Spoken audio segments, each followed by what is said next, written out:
And give me the PG-13 version of the soap that specializes in foot and balls. Okay, The my PG-13 version my of the my foot and balls. balls been itching since I was shouting. That's the PG version. No, it's a true story though. This is a true story. I remember being 17 years old, and I just my I was just itching down there. I was always itching. I was going to. I thought this chick gave me chlamydia. I was about to beat her. Look, so I went to the free clinic, and I told them, I was like, "Yo, I'm itching." They said, "Man, you're not burning. You can't wear boxer," because at that time everybody was rocking the boxer briefs. He's like, "Yo, that's not for you." I said, "Okay, cool. I'm gonna go to the boxers." But then everybody was rocking the Joe boxers back then, the silk joints. She was like, went back. It just did it. That's not for you. So now it was like, man, you got to get cotton boxes. So now I'm wearing them old man dollar store boxes. You might bet the free ball. I'm like, nah, I can't free ball because the zip is dangerous. So you know what I'm saying? So I'm going, I'm going through all this, and what I'm saying. I found myself steady going to what I'm saying, like, man, what's going on? And then I'm with girls that's burning, and I'm thinking, no, I'm telling you the truth. You want the story? I'm telling you the story. So, but they don't have a real VD. They're getting bacterial vaginosis. So now I'm thinking, yo, I'm giving them bacterial. I'm like, am I giving these chicks bacterial? Then I go there. It's like boys can't give girls bacterial vaginosis. It's the condoms. So now I can't even wear condoms. I got to go raw because now I got to protect her and protect me, which is crazy. And I'm like, yo, but all the time, whatever her juices is, now it's on my balls, and now my balls itching again. So now I'm still walking around like this bitch burn me. So I had to, so eventually, I went to the doctor. You did right. Yeah. So eventually, they gave me foot cream. They gave me athlete's foot cream to put on my genitals, and they said it'll kill it. So I was like, oh, so foot fungus and bacterial is the same thing. So we came with footballs because it's specialized to kill the bacteria in your feet and your balls. And since I've been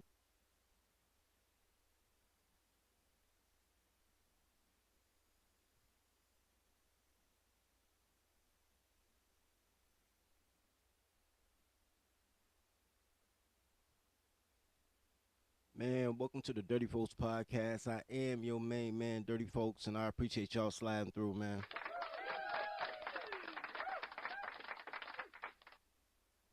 I want to go off kilter real quick. This has nothing to do with the show, but it's something I saw early, and I was like, yo, this is beautiful. This is the most beautiful relationship tip video I've seen in a long time. And when I saw it, all I could do was laugh and laugh and laugh. And I want to share with you guys real quick right now, man. I found it hilarious.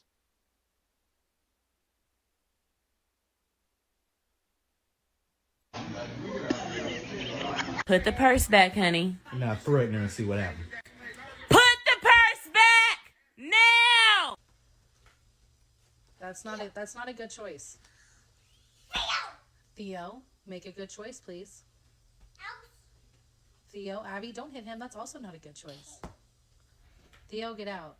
Theodore, get out of the bucket! Get out of the fridge. Come on. Yes. Come on. Get the fuck out of the freezer! It's hot on the bottom. Don't drop it. No. It's hot on the bottom. It's hot on the bottom! Can you stop hitting me with that? Can you please stop hitting me with that? Thank you. Stop! Put the purse back, honey. Now threaten her and see what happens. Put the purse back now. Man, I found that absolutely hilarious, man, because it comes down to one thing and one thing only. When you're dealing with toddlers, man, and we're talking adult size and otherwise, you have to be able to communicate with them. So you have to know their love language. Daddy, you spanked Mama. You're darn tootin' I did. That means you love her. That's what I've been trying to tell her. They love like for adults, love means love. For toddlers, love means fear. There has to be a point of aggression. That's not to be like physical violence, but there has to be a point of aggression for them to get it. For them to get it. And I've been looking at this election cycle. I've been listening to the DNC, even to a lesser extent, Amber Rose at the Republican convention, but this Democratic National Convention especially, because it specialized so far in gay men and black women. It's been really heavy on gay men and black women. So so since there's no policy, everything is emotion. Everything is love. They're trying to feelings Kamala into the White House. Just just feelings her into the White House. And for the people who want to vote for Kamala because she's a woman or whatever the case may be, and that's really the only reason. I want to make history. She a woman. Or the motivating factor, the aggression, Trump, orange man bad. In order to save the republic, people gonna have to learn how to speak in a toddler tongue. You're gonna have to tell them, like, look, man, you come in here, y'all gonna be back in slavery. Like, you think this gonna be sweet? It's gonna be sweet for a little time she there. Do you want to be homeless in 2028? Do you want her to spend so much money to make sure that women and gays have everything they want, that men financially tap out, and the tax money that you're getting, you get so overtaxed that people just say forget it, and then you get into a serfdom. And once you're in a serfdom, there is no more DEI hiring. There is no more affirmative action hiring because those are taxpayer funded jobs. Teachers are taxpayer funded. Counselors are taxpayer funded. CNAs, babysitters, taxpayer funded. And once you remove those taxpayer funded jobs, then the jobs that aren't taxpayer funded, that are heavily worked by women, like cosmetic, hair, things of that nature, you can't afford it without your taxpayer funded job. Do you want to go back to combing your own hair, cleaning your own house, and having to find the right man to get a baby bath so you don't be homeless? Because that's what's going to happen. You're going to have to speak their love language, and their love language is fear. Man, what's going on, Marvell? How you feeling, baby? So, in the course of I was going to do a whole totally different show. The problem with that is I'm a boy, so I know how to count. You know what I mean?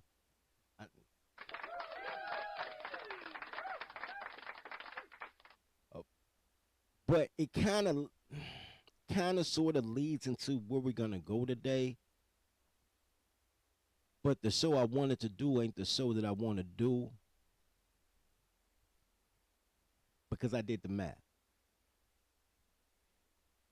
So let's do a math problem real quick. Just me and you, your brother and your cousin too. Let's do a math problem real quick. This is Michael Jai White, whatever. He Spawn. This is Spawn. He been in other stuff, of course, Kung Fu Flicks, but this is Spawn. At some point, and I really don't go in on black men like that, because everybody going on black men. So I figure, man, y'all want to hear somebody just talk bad about black men like everything black men fought? Y'all can listen to Sub-Zero, right?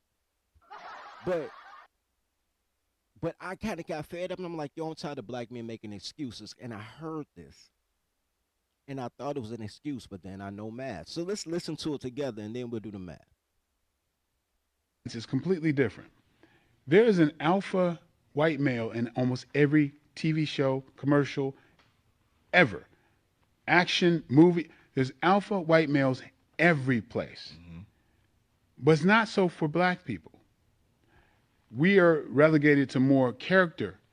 Mm-hmm. The guys who are like me, all you can hope for is, being Queen Latifah or somebody else's date that day. Right. On living single or whatever. That's all the more attractive are alpha males. Mm-hmm. That's all we could do. Right. That's all that was written for us.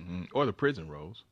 You still look at it. There's only a handful even now. Things like, remember in the 70s, it was on an equal playing field. Every black leading man, they were attractive, smart, could fight.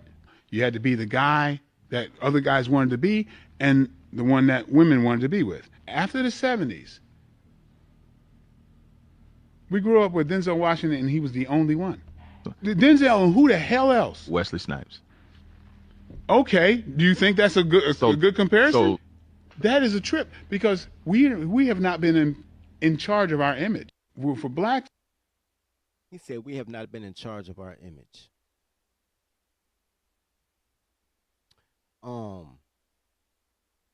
I wanted to say, I'm going to tell you the show I wanted to do that I'm not doing, but why I did play that clip.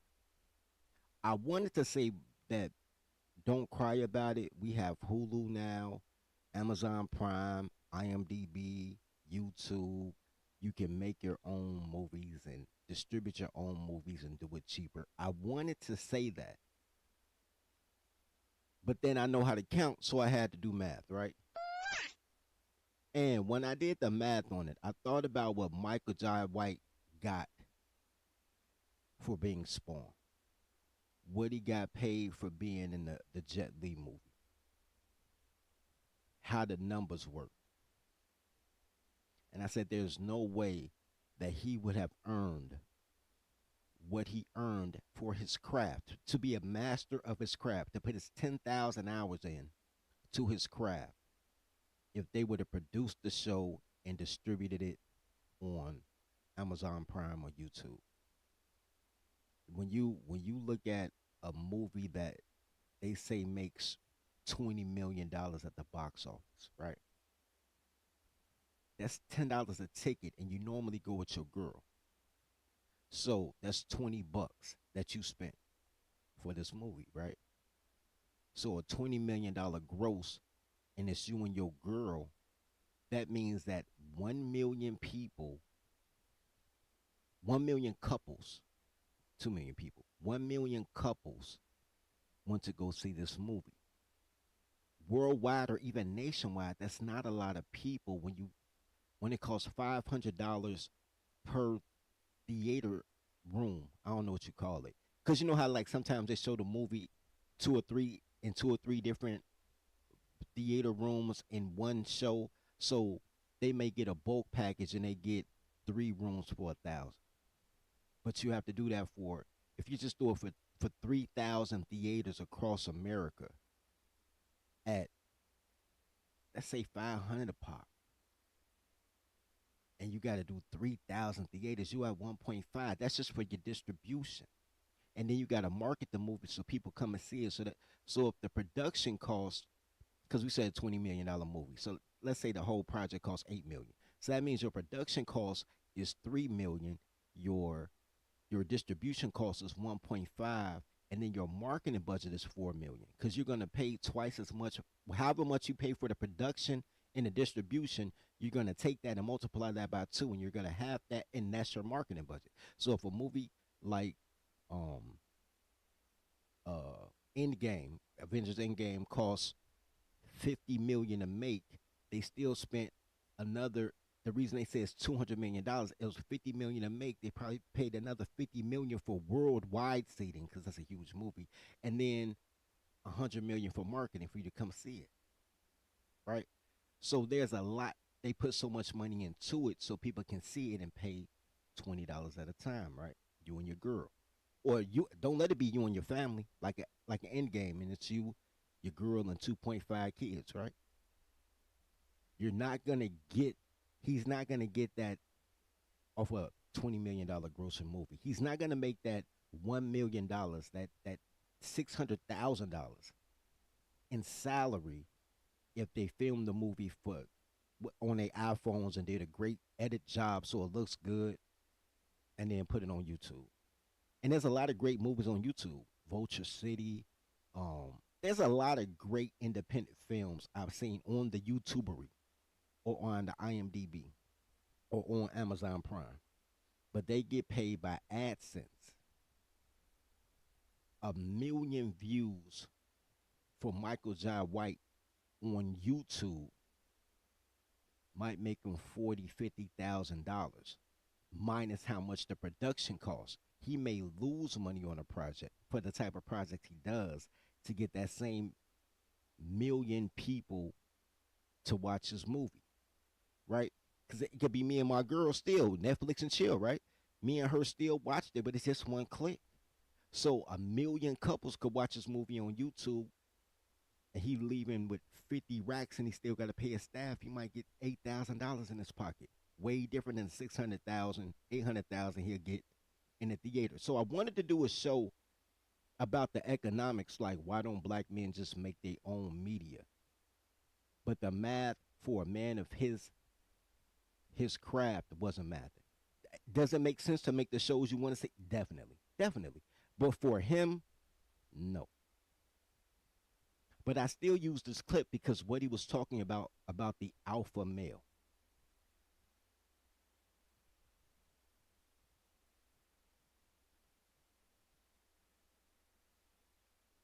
Shut up, Hannibal. Anyway, so hey, but shout out to my value, man. I got it right today. I got it right. So he still talked about the alpha male, the image of the alpha male, or even more accurately, the image of the gay black male, the cuck black male, the idiot black male, the either coward or hyper violent black male. Because a coward will kill you, right? The hyper violent people are emotional killers. The cowards are emotional runners. Either way, it's the emotional black male. There are no more the Hammer, right? Shaft. They don't make those roles that you can interchange. And what's my man that just died? Damn. From the Cleveland Browns, the running back, the GOAT. Damn. Can't think of his name. But there are no more movies where you could take the most hyper masculine football player like Mean Joe Green or OJ Simpson and put him in a role, and he works for that role the same way that Charles Bronson or Chuck Norris would work for that exact same role. It used to be interchangeable. The storyline was a little bit different. But I mean the character, so it'll be like I said, it'll be Mean Joe Green with the Hammer. And then another movie may have Charles Bronson with, I don't know, whoever just the greatest supporting actor of his day was. And they'll be comparable movies. There's no more of that. Now, as he said, you have to be Queen Latifah's boyfriend. And when he said that, the first person I thought of was I don't know his real name, but dude that played Ghost on Power. His first role was being Queen Latifah's boyfriend on Living Single. His second acting role was being a fat girl in Floetry boyfriend on the train. Well, her crush. She didn't even talk to him. He was just a dude, the cute dude on the train. On the video, all I got to do is say yes. He had to be the boyfriend to a fat bitch when he started his career. The handsome, charismatic, six-pack boyfriend for a fat dyke bitch, both on Latifah and Floetry, right? The fat dyke bitch, he's the perfect man for a fat dyke bitch. And he had to make it look believable.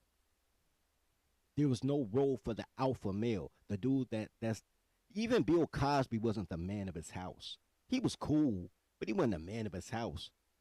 His wife let him know when he could eat. He was a good guy. He was a really good guy. But his wife kind of let him run his house. There were no alpha man roles. Since the 1970s, he's right. Because me coming up as a small child in the 1980s and as a teenager in the 1990s, Bill Cosby, Robert Townsend, when he had his Bill Cosby spinoff, Winslow, Eddie Winslow, like there were no alpha dads. And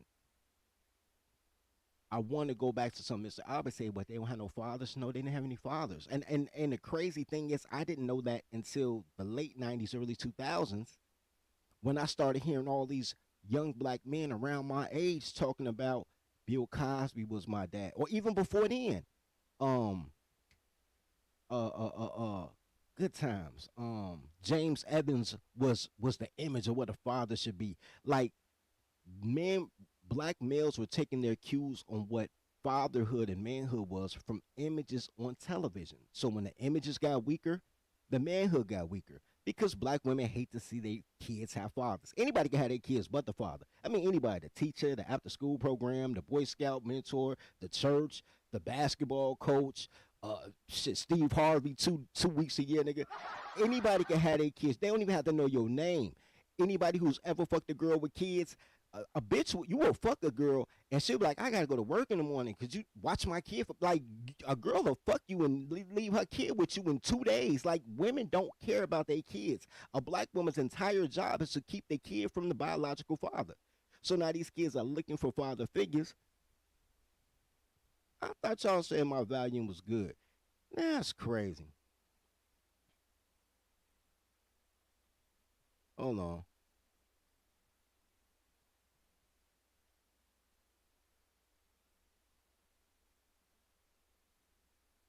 Let me da da da da. Hold on.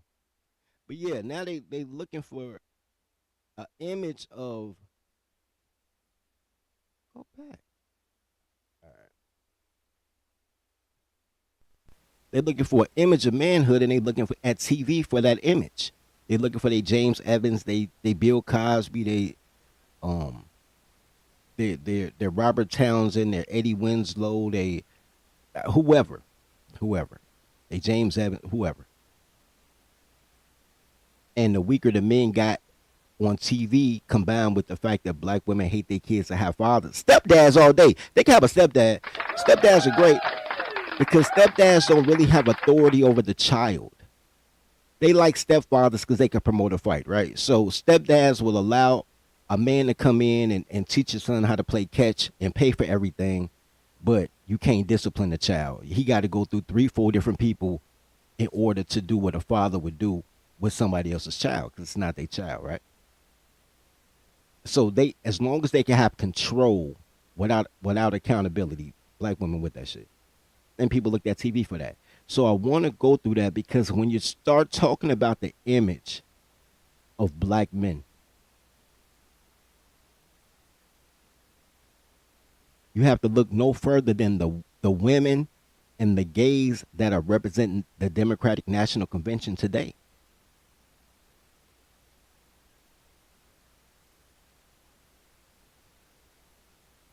He says this is why black men like Piccolo and Johnny. But hey, bro, you know what? Now watch Dragon Ball Z, bro. I couldn't tell you why they like Piccolo, bro. I have no idea. All of them look just alike to me, bro. Some of them got green hair, some of them got blue hair. They all look alike to me. I don't know. I can't even tell the difference. But we'll roll with that.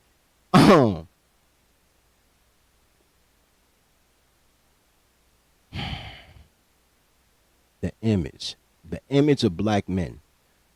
To be black is to make everything dysfunctional acceptable. And then once you make it acceptable, you normalize it. So you take the dumbest shit, make it acceptable, then you normalize it, and then you lionize it. You become a hero for being the king of dysfunction. Let's check this out. I know what it is to buy a nickel bag and make 8 joints so mommy can feed herself. I'm kind of with you on that, bro. Look. Now the side ass because he just said he could roll 8 joints out of nickel bag, and I don't believe him. He need more people. Hell no, to the no. I don't believe he getting eight joints out of a nickel bag, but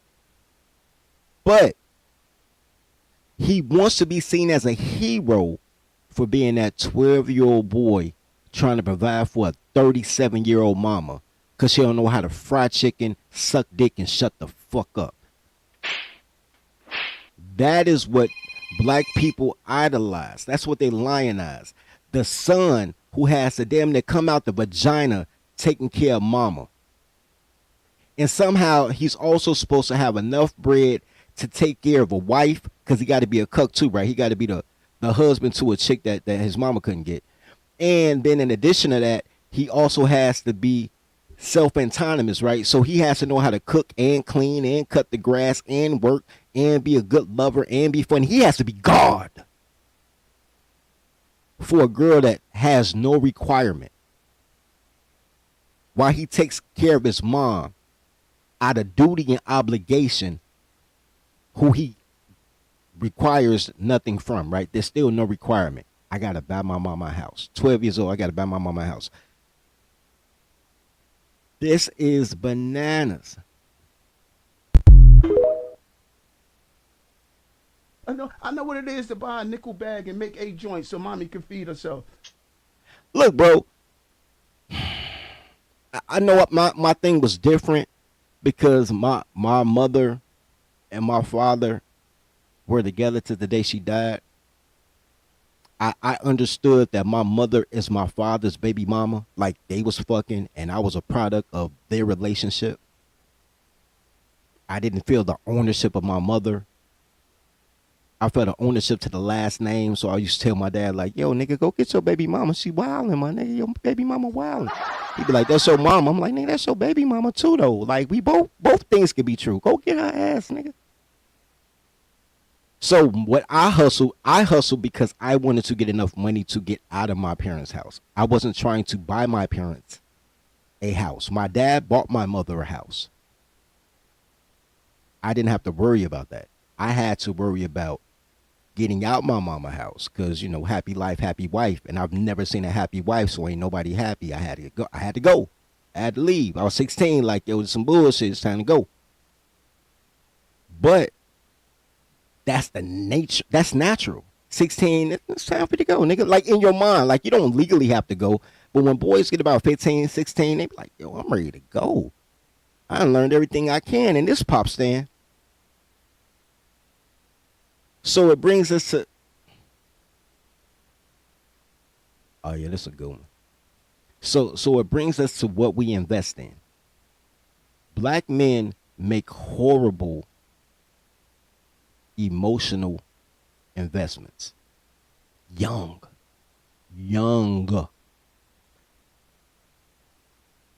If you play spades, they call it play bad, catch bad. If you playing sports, you're talking about, man, you play how you practice. When you're talking about investing, they're talking about invest young so it can grow and matriculate over time. If you put $100 in if your grandmother got you a $100 savings bond when you were 1 year old, it hit a lot different when you hit 65 than if you bought a $100 savings bond when you're 60. The maturation is so much different. The investment starts young. And that goes for good and bad things too. So on the bad side, you're 12 years old trying to buy your mama a house. Your investment in bullshit Keishanomics starts young. And because a lot of them don't have fathers, you don't even know your mama ain't shit until you like 35 years old, nigga. People with two parents know they mom on bullshit at like 16, nigga. Probably at 12. Like, whatever you get taller than her, that's when you realize if you got a good mom or a bullshit mom. As soon as you get taller than her. The day you go from my baby to one of them niggas, whatever day that is, that you become an inch taller than your mama, you know what type of mother you have. And that's when you know whether or not you're about to be a victim of Stockholm Syndrome. And Stockholm Syndrome is slavery. You could escape from the plantation, but you don't because you love your slave owner. And matriarchy is slavery. And your mama your slave owner. She won't let her people go unless she got a man to replace you. She has to have a man. It doesn't matter who the man is. It could be her son, her husband. It could be whatever. It has to be a man. Girls, get the fuck up out of there. You rarely see black girls just living with their mama. You rarely see that. Girls will get pregnant in high school to get a Section 8 crib to get away from their mama. You very rarely see black girls with that syndrome. But black boys will go through that shit. I ain't think about you, Hood. I ain't got no wrench on your shit. Nah, I give you a wrench. All right, so I don't know. Let me see if I could do it. So it comes from a young investment, right? Whatever your investment is to matriculate. That even goes down as simple as something as simple as health.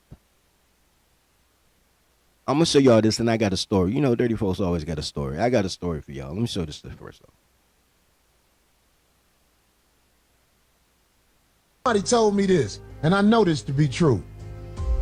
Your kitchen is supposed to be your hospital for your family. What kind of hospital your mama gave you?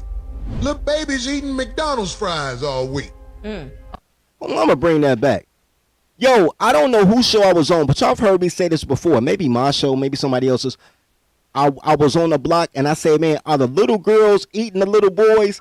Like, I saw 4 12-year-old kids. They were between the ages of 10 and 12.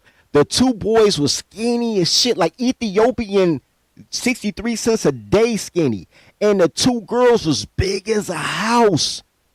And I'm like, I know they putting shit in the food, right? They putting estrogen in the food, which is speeding up little girls' pubic cycle. So they have, because you know, tits and ass, that's really just fat. At some point, it stops being muscle, it starts being fat, right?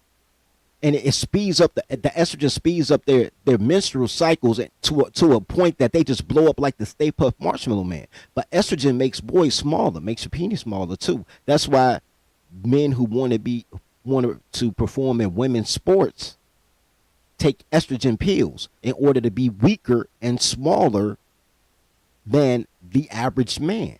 So if they're putting it in the food, black women can't cook. I'm gonna tell my story real quick. Once upon a time, I was 15 years old. This is part of the reason I wanted to leave my parents' house at 16, by the way. Once upon a time, I was 15 years old, and my friend Q invited me to his house for Thanksgiving. And he was like, man, folks, I'm telling you, it's gonna be bomb, G. He said, man, my mama we gonna have turkey, and we gonna have cranberry sauce, and we gonna have greens. My mama been picking greens for like the last 2 days, man. We gonna have chitlins. I'm like, oh, you can keep the chitlins. Like, yeah.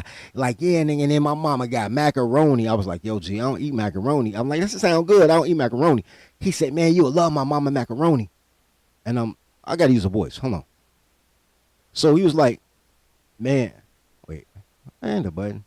Where's the button for macaroni? Man, I guess it ain't meant today. It ain't meant for me to do the man voice.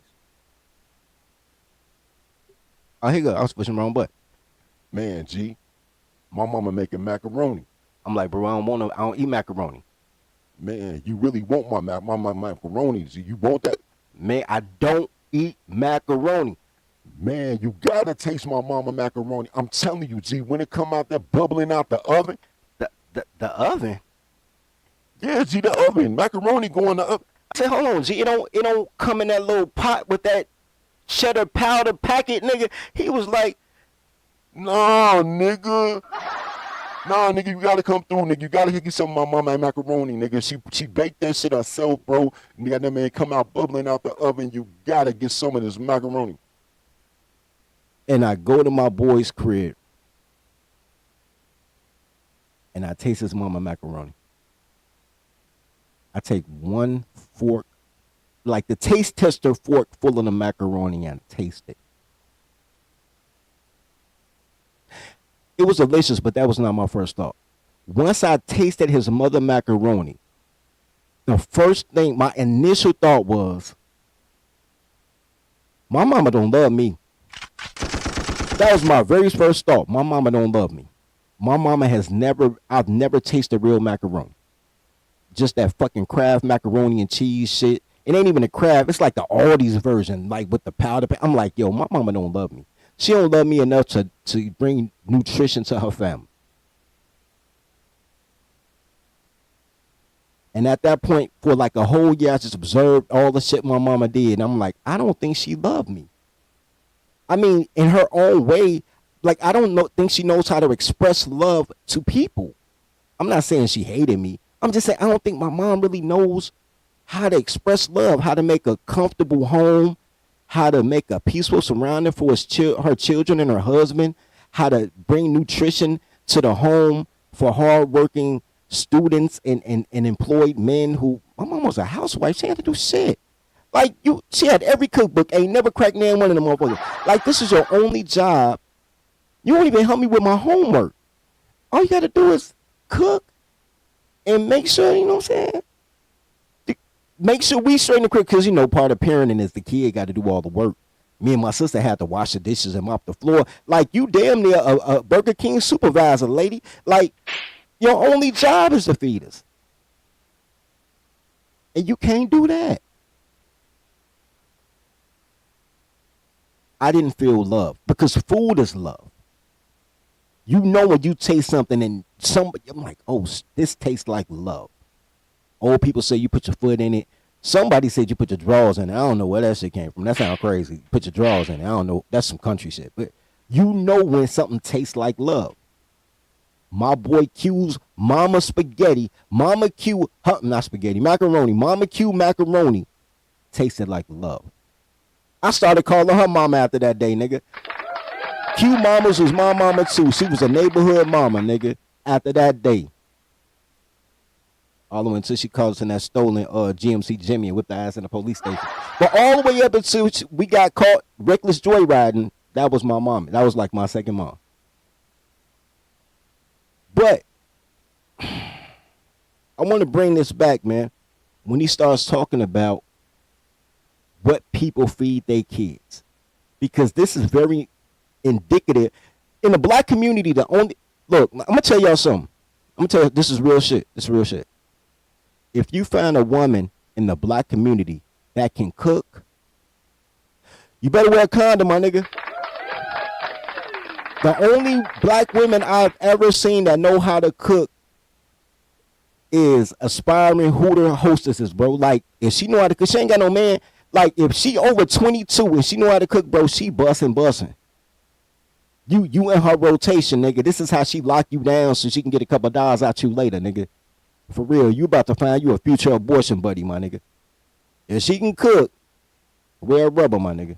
That's all I'm saying, bro. Because wear rubber anyway. All these bitches hoes. But most of them can't cook. Even the girls that said she the best woman on earth can't cook. I got a niece. I know my niece can't cook shit. She got a doctorate, though. She got a PhD in some bullshit. But she can't cook. Told me this, and I know this to be true. Your kitchen is supposed to be your hospital for your family. What kind of hospital your like mama gave you? Little babies eating McDonald's fries all week. I like that. That's a cold saying right there. It's the truth. Your kitchen is supposed to be the hospital for your family. Your family is strong and healthy because of your kitchen. How many bitches can say that?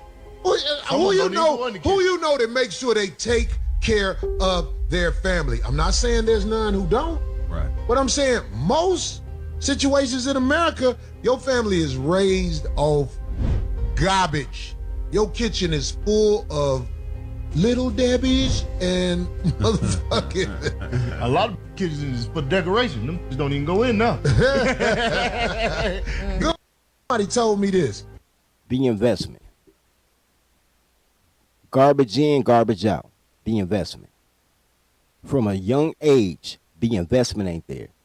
The nutrition ain't there, which will help you study. It'll help you. The routine isn't there, like a bedtime, a set time to get up. It's not there. So you can't learn, right? I'm going to show y'all something about not learning in a minute. Now that I just thought about it. You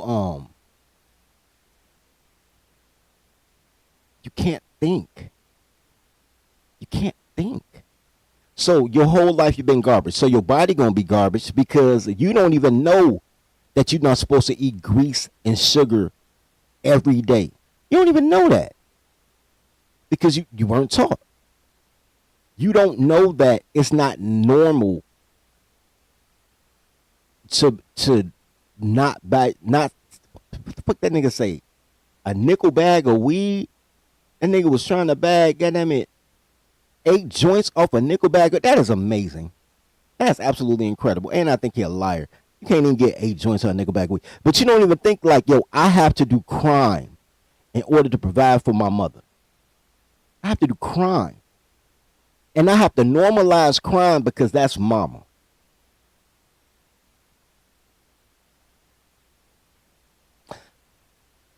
Most boys aren't criminals until they like a black girl. Well, until like girls in general, but until they like a black girl. The biggest nerd in your 8th grade class was probably a cocaine kingpin by junior year of high school because he liked a black girl who thought at 16 years old she was too mature to date a 16-year-old boy. It had them 24-year-old niggas with box Chevys picking her up after school. The amount of men that I know who experimented with crime in their teenage years and it always came back to the girl they like, nigga, always.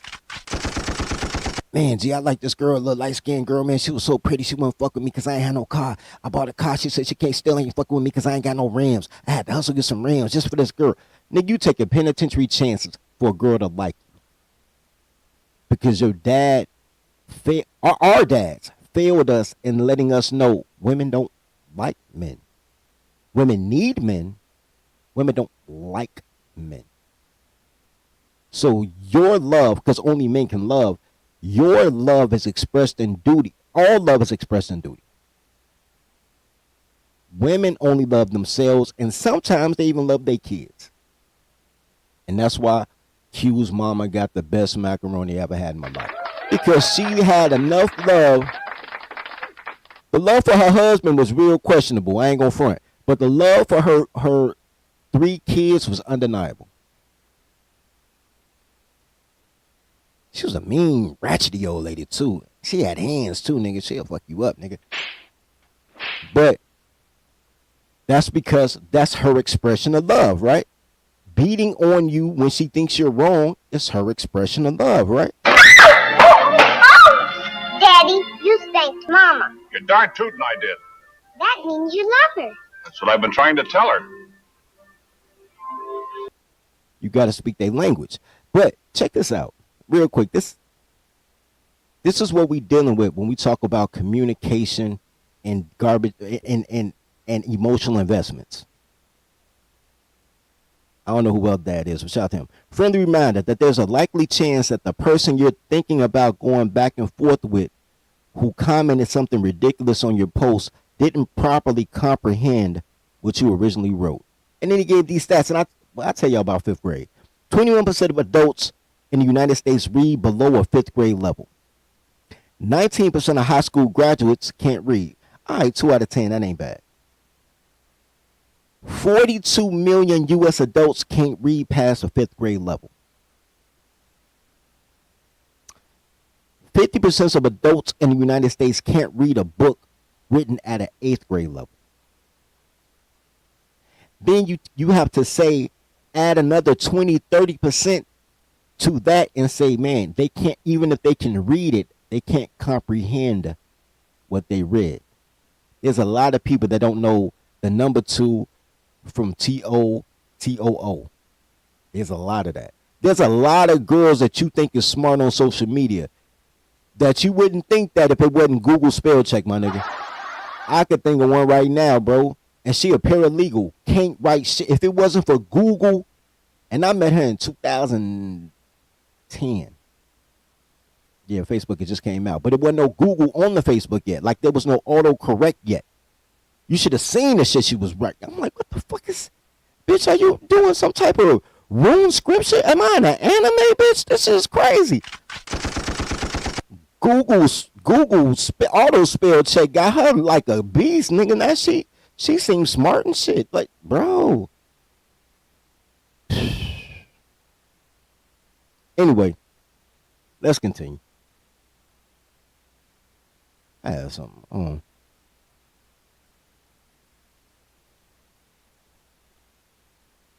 Let me get out of there.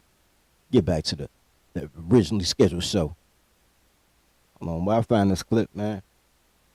Man, support the show, man. I might have an open panel, man. Y'all support the show.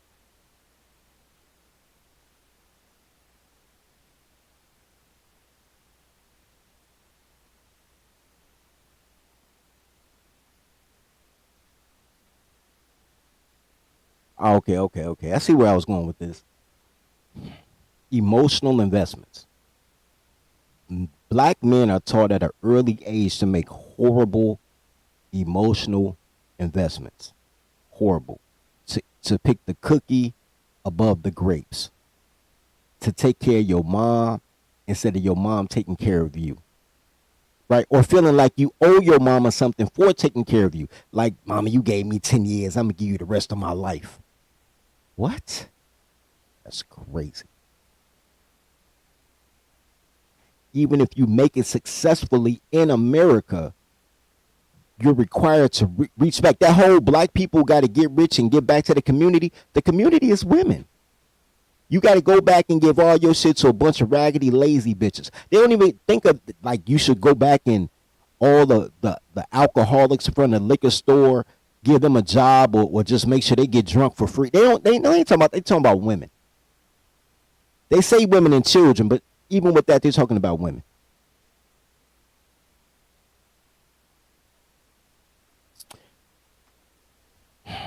Face facts, you welcome to the first spot. Yeah, what you said. I ain't gonna repeat that. You know, slavery will come back up. I ain't gonna repeat it right now. I'm gonna say y'all this.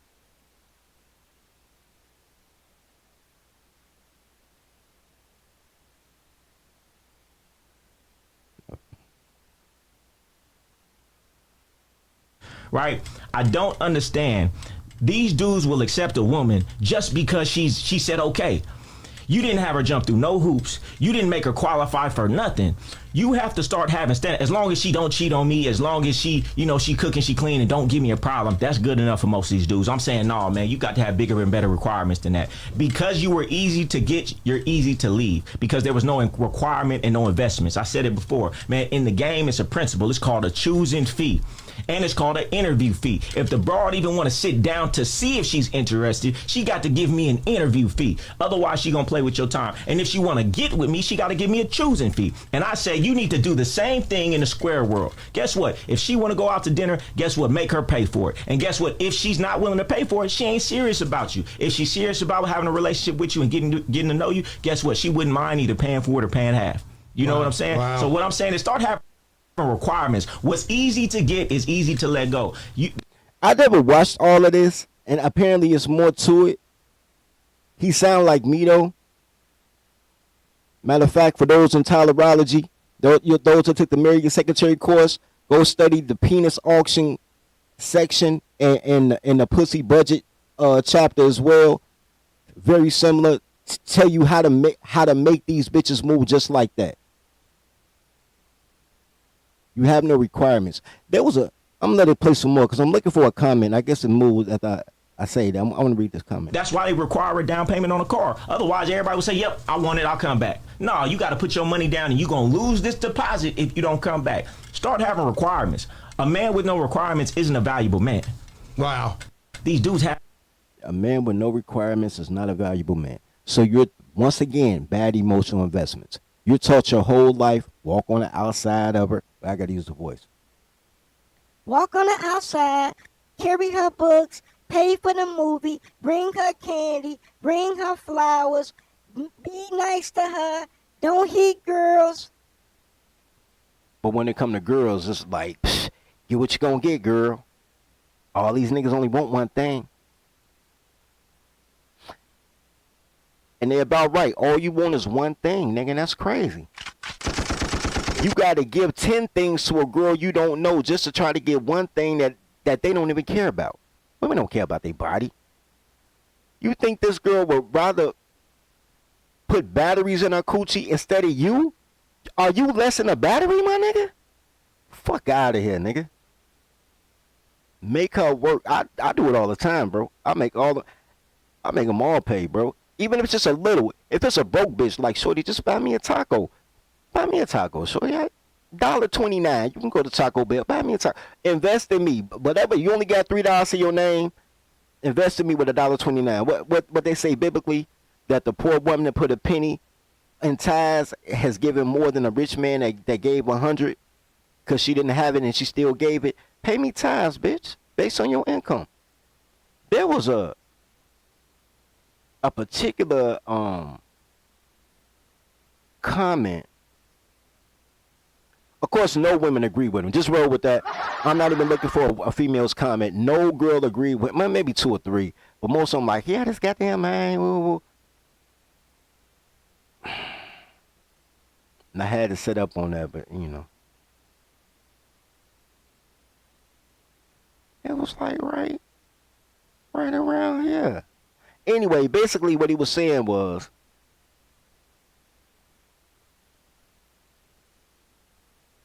it was a guy, and basically his comment was, we all ain't got it like that, bro.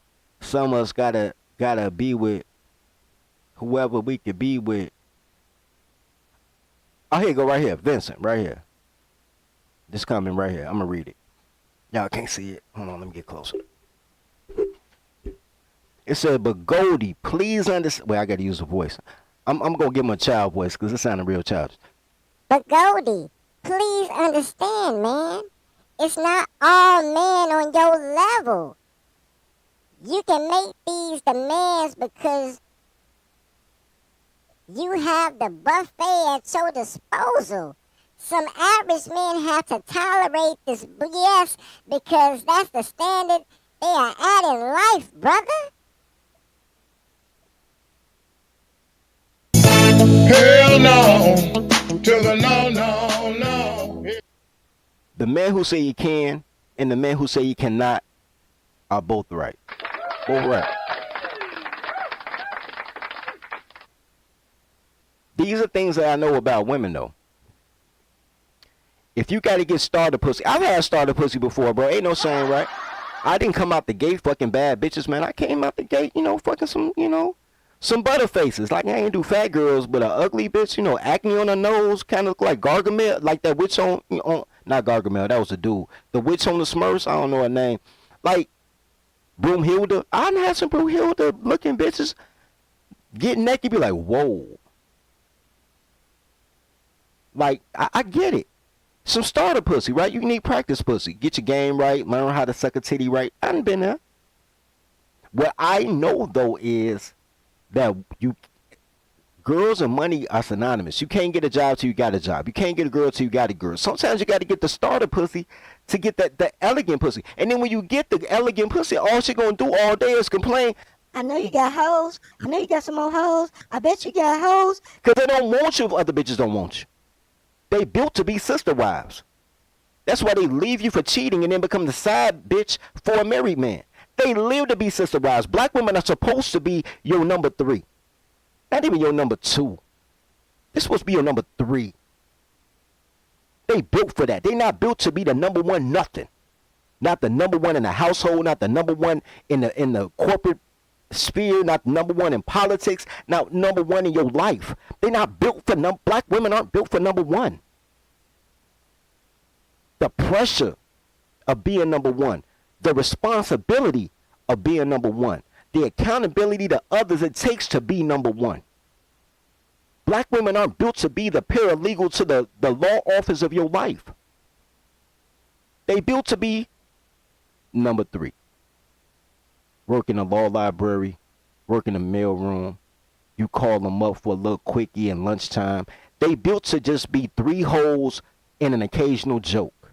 They not built to be Fort Tough. It's not what they are.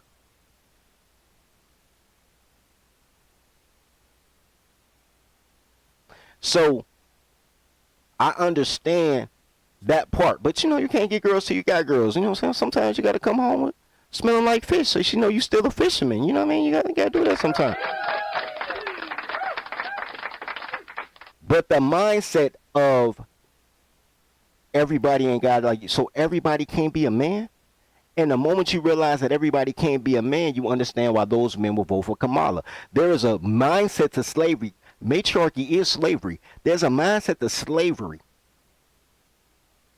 that people adapt to. Man, make sure y'all click like as y'all come in, man. Make sure y'all click like as y'all come in, man. Send your heart, donate to the daycare. Make sure y'all click like, though.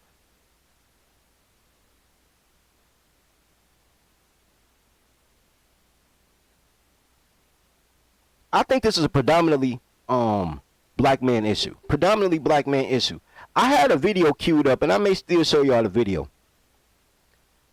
But it's about the type of people who buy their mom a house. All these videos are, I bought my mom a house. I ain't even look for, I was looking for football players and shit. I bought my mom, I saw this video before too. He went through a whole thing. Look, all of these boys grew up in poverty, single mama homes, got a couple of dollars, bought their mama a house. It's not a sweet thing. They should have left their mama where she was at.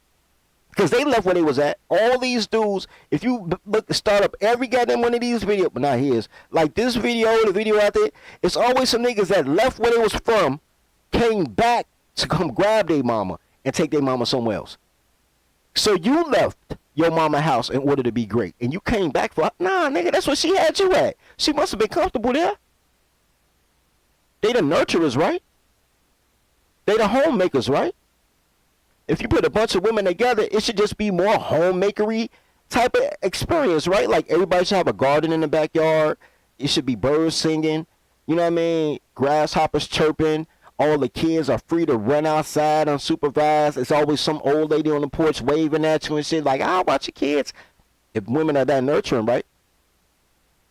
You don't have to get out no jam if her job is to be the homemaker, right? So let's look at this. Black male, I bought my mama a house. Black male, I bought my mama a house. I think this is kind of dope. I bought my parents a house, but, you know, still his mama. Well, he got two mamas? This nigga got two mamas? Like he got two mamas, bro. Wow. So really he bought his mama a house. All right. He bought his best friend a house. That's dope. That's dope. Bros over hoes, man. Love your brothers, you love yourself, man. I fucks with this one. I ain't see that. But you also got to notice it's a Latino dude that changed the black guy's life.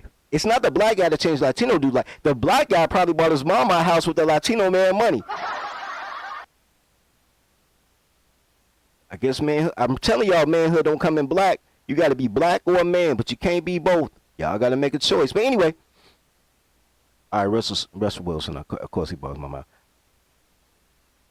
Black boy bought his mama a house. White guy bought his parents a house. He retired his parents.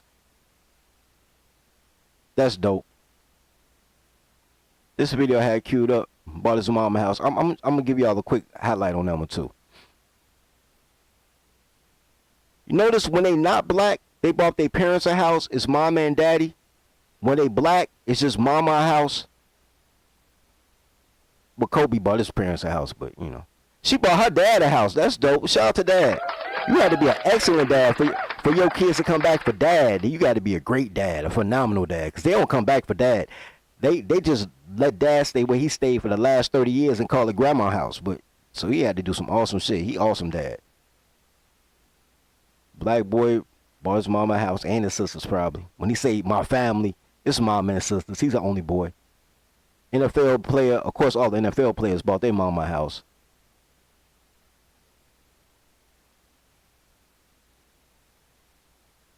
This the first one I seen. The first time I saw a white boy buy his mama a house. That's the first one.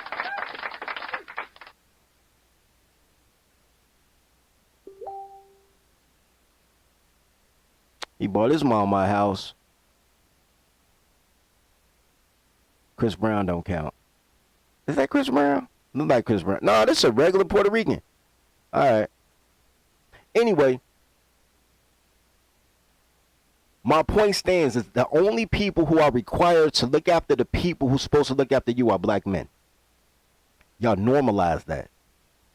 Old boomer niggas tell you gotta look out for your mama. Come back for your mama. Listen to your mama. If you listen to your mama, you wouldn't have to buy her a house.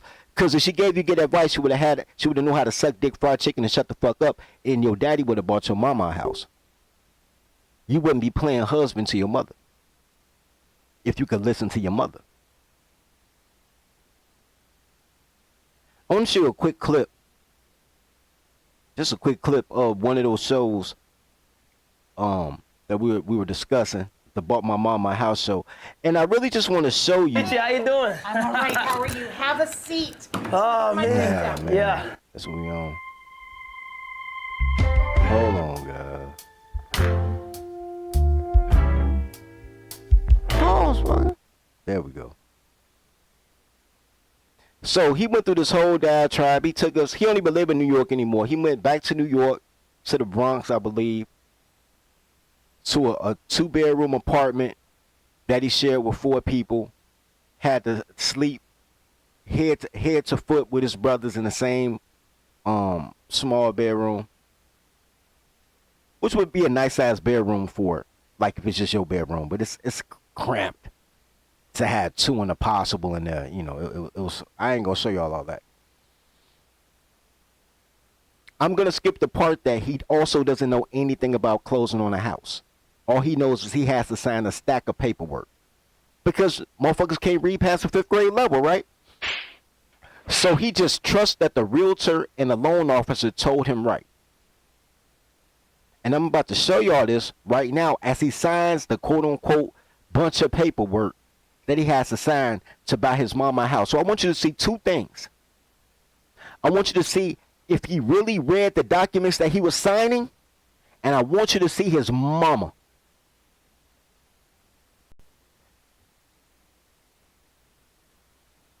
How you doing? I'm all right. How are you? Have a seat. Oh, man. Yeah.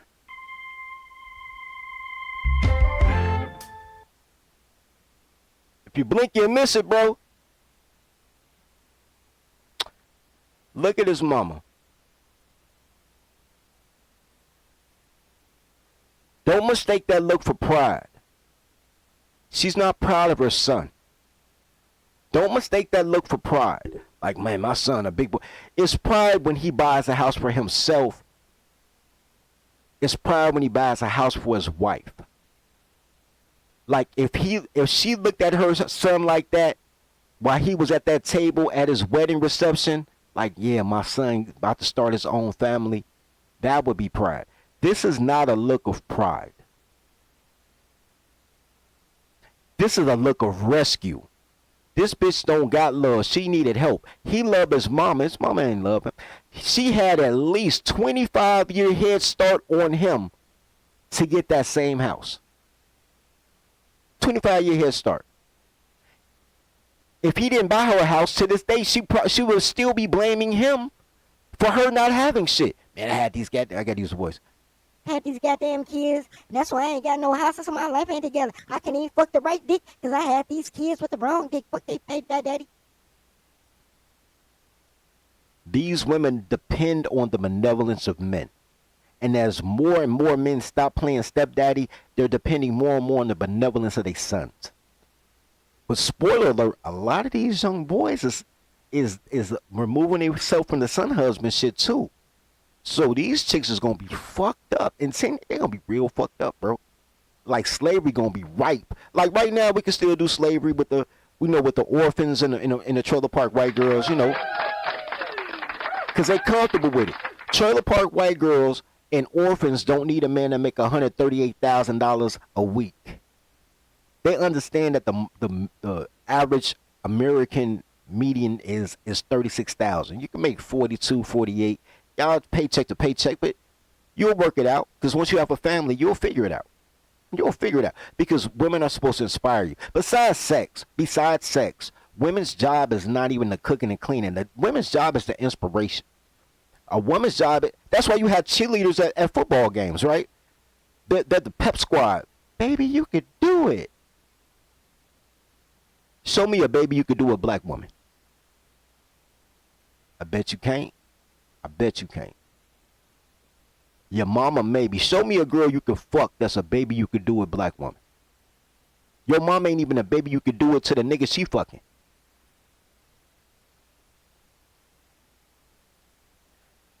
Look at it though. You gotta keep looking at it because she gonna cry. She gonna go through the 5 stages of grief. But it's going y'all gonna think it look like she happy, but she saved. She got saved. So I'm looking at the fact that he not reading none of this paperwork, and I know this because I used to be a loan officer. I know he ain't reading none of this shit. Cause he took a nice watch though. That watch is love. That's what happened when you get 6.5 million subscribers on YouTube. I want a 6.5 million subscriber watch. That's a 6.5 million subscriber watch right there. Hold on. That's allowing this young man. Let me see. Real quick.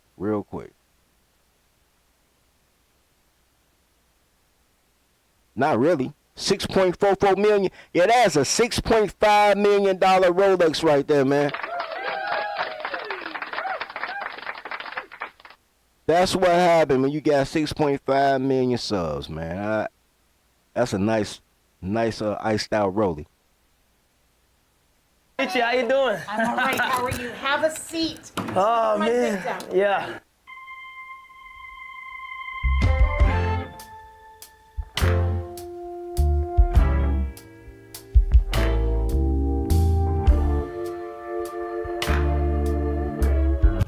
Why it ain't big? I don't know. Why it ain't big? There you go.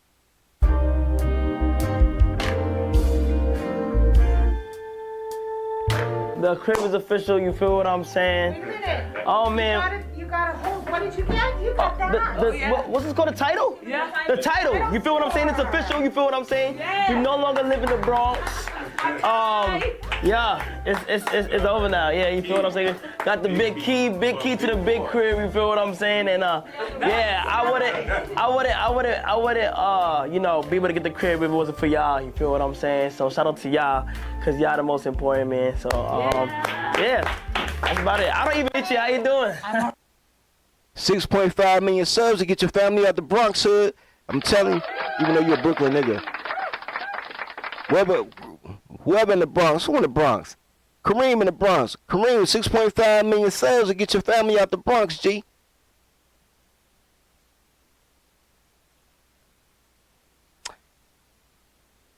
He cashed out on his mama house. It's some New York niggas in here. And it's everybody that like rap music. Y'all know the Bronx. Right? Fucking tenements and the Bronx. Now she got a house. They didn't even go through the whole process of meeting and he titled it out. He cashed her out of crib on YouTubery money. People get successful to buy their mama a house because they want their mother to have creature comfort. Meanwhile, they're single because they can't trust these hoes. Your mama is somebody else's these hoes, my nigga.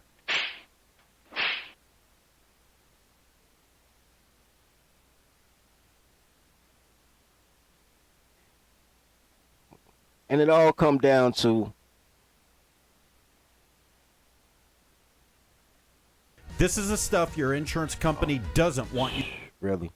It all come down to black people normalize bullshit. Black men are reasonably smart until you add a woman.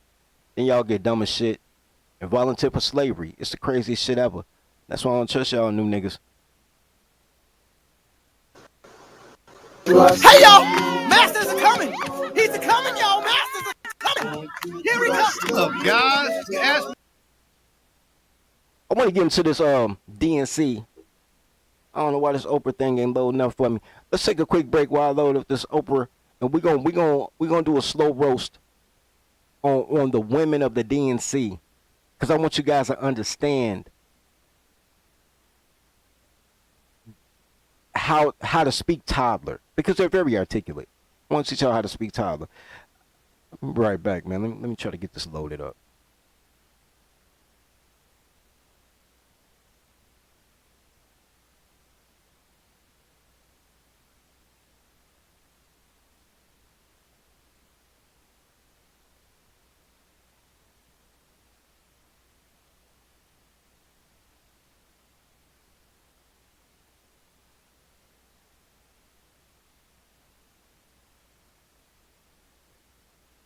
I had it queued at a point. I forgot what she was talking about. Let me bring it back a little bit.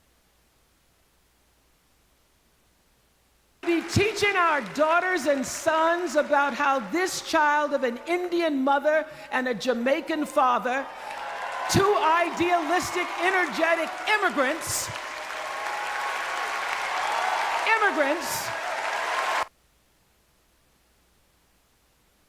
be teaching our daughters and sons about how this child of an Indian mother and a Jamaican father, two idealistic, energetic immigrants.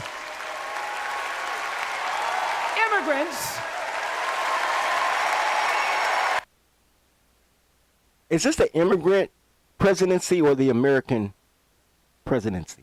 I'm just curious. Are we going for president of Jamaica, president of India, or president of the United States? You listen to the applause of a bunch of goofy bitches. All women are globalists, socialists, communists. All women are. All women want everybody else to pay for their lifestyle. And somehow they want the same shit that the highest level, the upper echelon woman has, or they're oppressed while they pay for nothing. All women are dumb.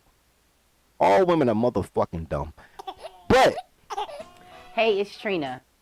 It is Trina. Trina doing bank commercials? I refuse. I'm gonna watch this. I think I'm gonna watch this. Because I'm amused. I'm here with One United Bank, the nation's largest black-owned bank. And all right. I'm not going.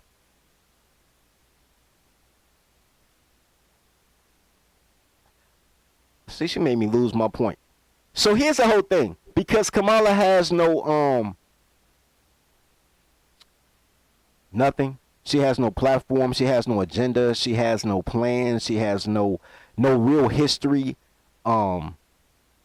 In politics outside of being a state's attorney, which is more law than it is politics. Everything's about feelings. You have to feel for these goofy black bitches or something's wrong with you, my nigga. And I don't like that. So everything that Oprah talked about had nothing to do with this immigrant that they're applauding for. Why do you want an immigrant to lead your nation? Having an immigrant lead your nation is like having a stepdaddy lead your family. It's like having your a football coach 2 hours a week be your child's father figure. Or even worse, having to watch TV so James Evans or Bill Cosby could be your son's father figure.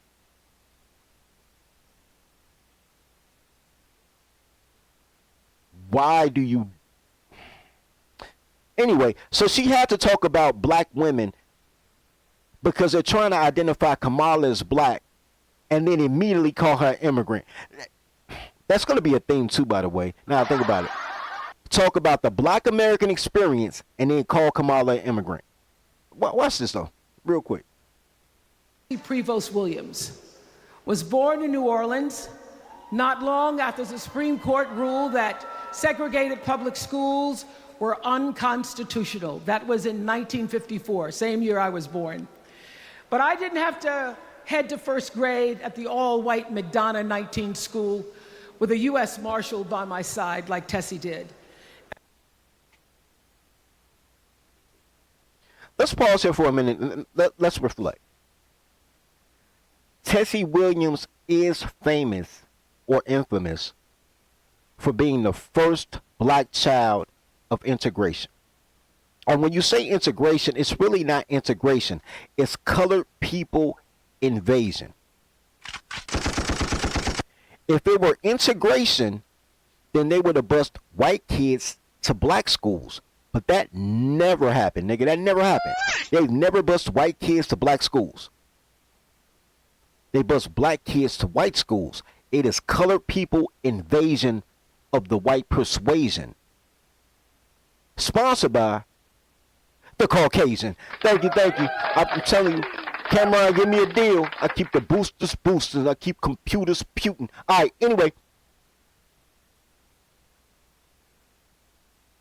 What does she have to do with Kamala? Kamala wasn't born in 1954. Kamala wasn't this girl. Kamala didn't live down south. Kamala wasn't even a... This has nothing to do with Kamala.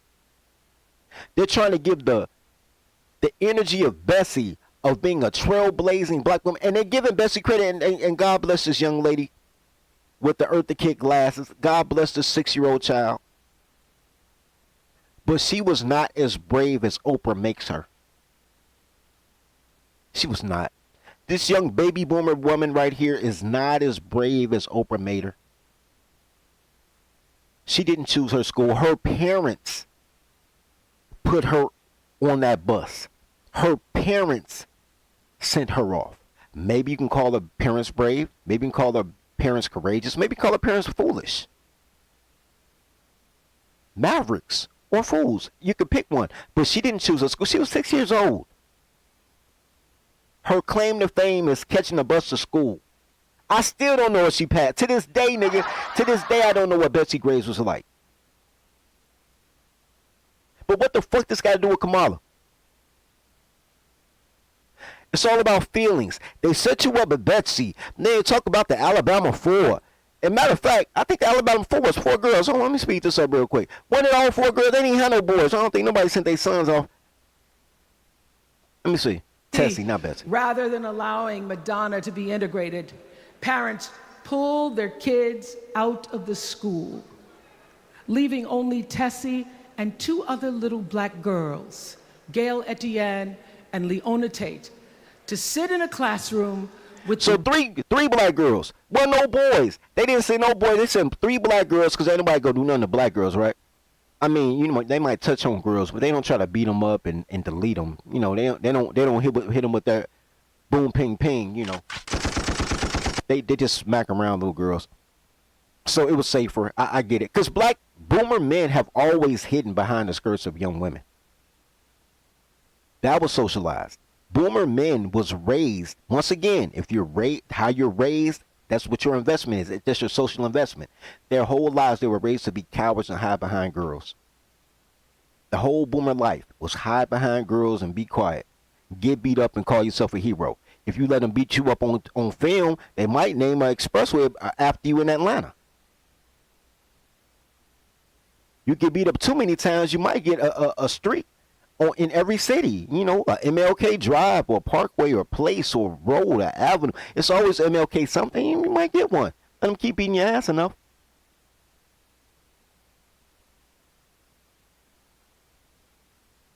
So,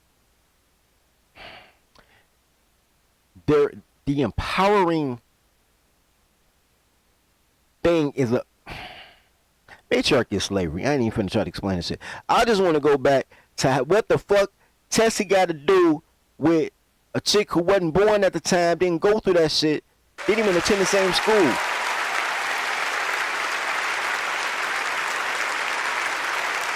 She, like Ruby Bridges and her friends, Leona and Gail, the New Orleans 4, they were called. The New Orleans 4. All right, cool. I knew it was some. I thought it was an Alabama 4. It was a New Orleans 4.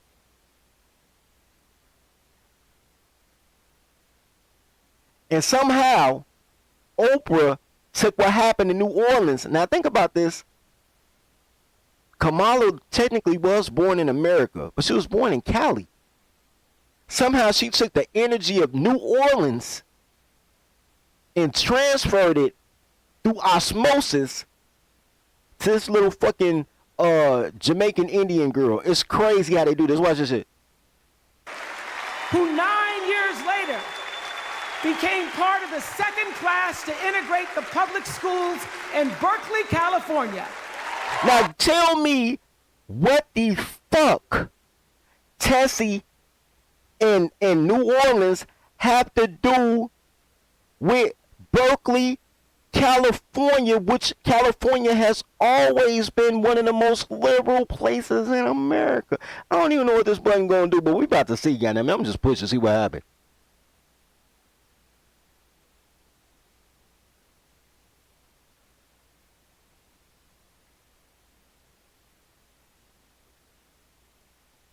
I don't even know if that related to anything I was just talking about. I just wanted to see what that button was. I thought it was gonna be some cool shit. Because I still don't know what I did with that Cameron and Mace clip. Date him like you hate him. But you see what they did right there? She did a whole diatribe about Bessie and then just transmuted that shit to a fucking foreigner girl. Well, the daughter of foreigners in Berkeley, California. I guarantee you the energy of California is totally different than the energy of St. Louis. I mean, of New Orleans. Guarantee you. New Orleans always been rat-a-tat-tat. That's crazy how she did that shit. And people just roll with it. They just let Oprah talk. Oh my God, it's Oprah. And then to call this funky little curry smeller. And it seems to me that at school and at home, somebody did a beautiful job of showing this young girl how to challenge the people at the top and empower the people at the bottom. They challenge the people at the top and empower the people at the bottom. She sucked her way to the top by being a bottom, nigga. That's what happened. She sucked her way to the top by being a bottom. The only way to get ahead is to give some head, nigga. That was her motto. The only way to get ahead is to give some head. How did we get here? How did she turn this corner? This is why you don't let girls drive, nigga. You see how she turned that corner? This is why you don't let girls drive. This shit is crazy. showed her how to look at the world and see not just what is, but what can be. They instilled in her a passion for justice and freedom and the glorious fighting spirit necessary to pursue that passion. And soon, and very soon, I ain't trying to hit the kumbaya part. I'm trying to hit the part that I had it on when I started this shit. I'm finna bring it back because I set the time right. But I'm gonna have to watch a commercial again, and I don't want to see no goddamn commercial. I told you I was gonna play a commercial. This ain't even Trina. At least I used to want to sleep with Trina when I still was doing the black thing. I don't want no chubby cheek Asian girl. All right.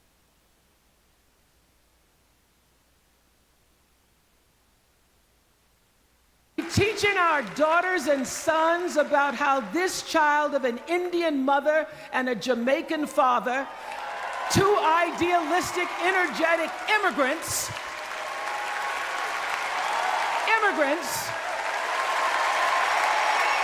how this child...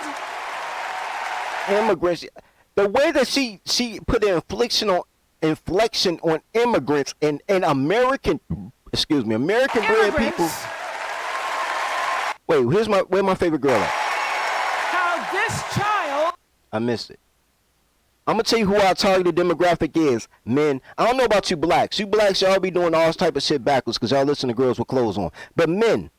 Let me show you who our target is. How we going to enslave the coloreds. Let me show you who's going to help us. Our daughters and sons about how this child of an Indian mother and a Jamaican father, two idealistic, energetic immigrants. Her. This lady right here, this is my boo. This is my boo. You see her, right? You see her, she got the rainbow. She couldn't even get all the rainbows together. She got the rainbow thing going on. She got the little chicken, like the gobble neck. You know what I'm saying? She got the flowers. You know, she gay, right? Let me tell you what gay women love. Well, white women in general. But ugly white women in particular. Because, number one, there's no such thing as a gay woman. Y'all know that, right? There's a such thing as gay men. There's no such thing as gay women. There's rude women, right? Women that spit on each other for 2 years, but then they come back pregnant. This woman right here will help us bring back slavery, gentlemen.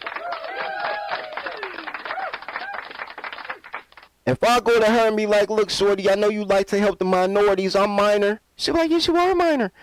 And then I'll be like, yo, I want to put you ahead of the Keep a Keisha Down coalition. I bet you she would become the fucking head secretary of Keep a Keisha Down, LLC, United, COGIC.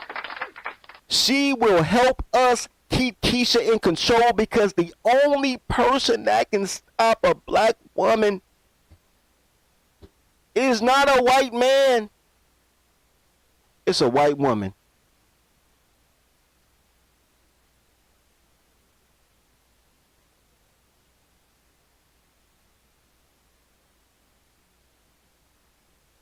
See, I did need that clip after all. I did it prematurely. I didn't know what it was then, but I did need that clip.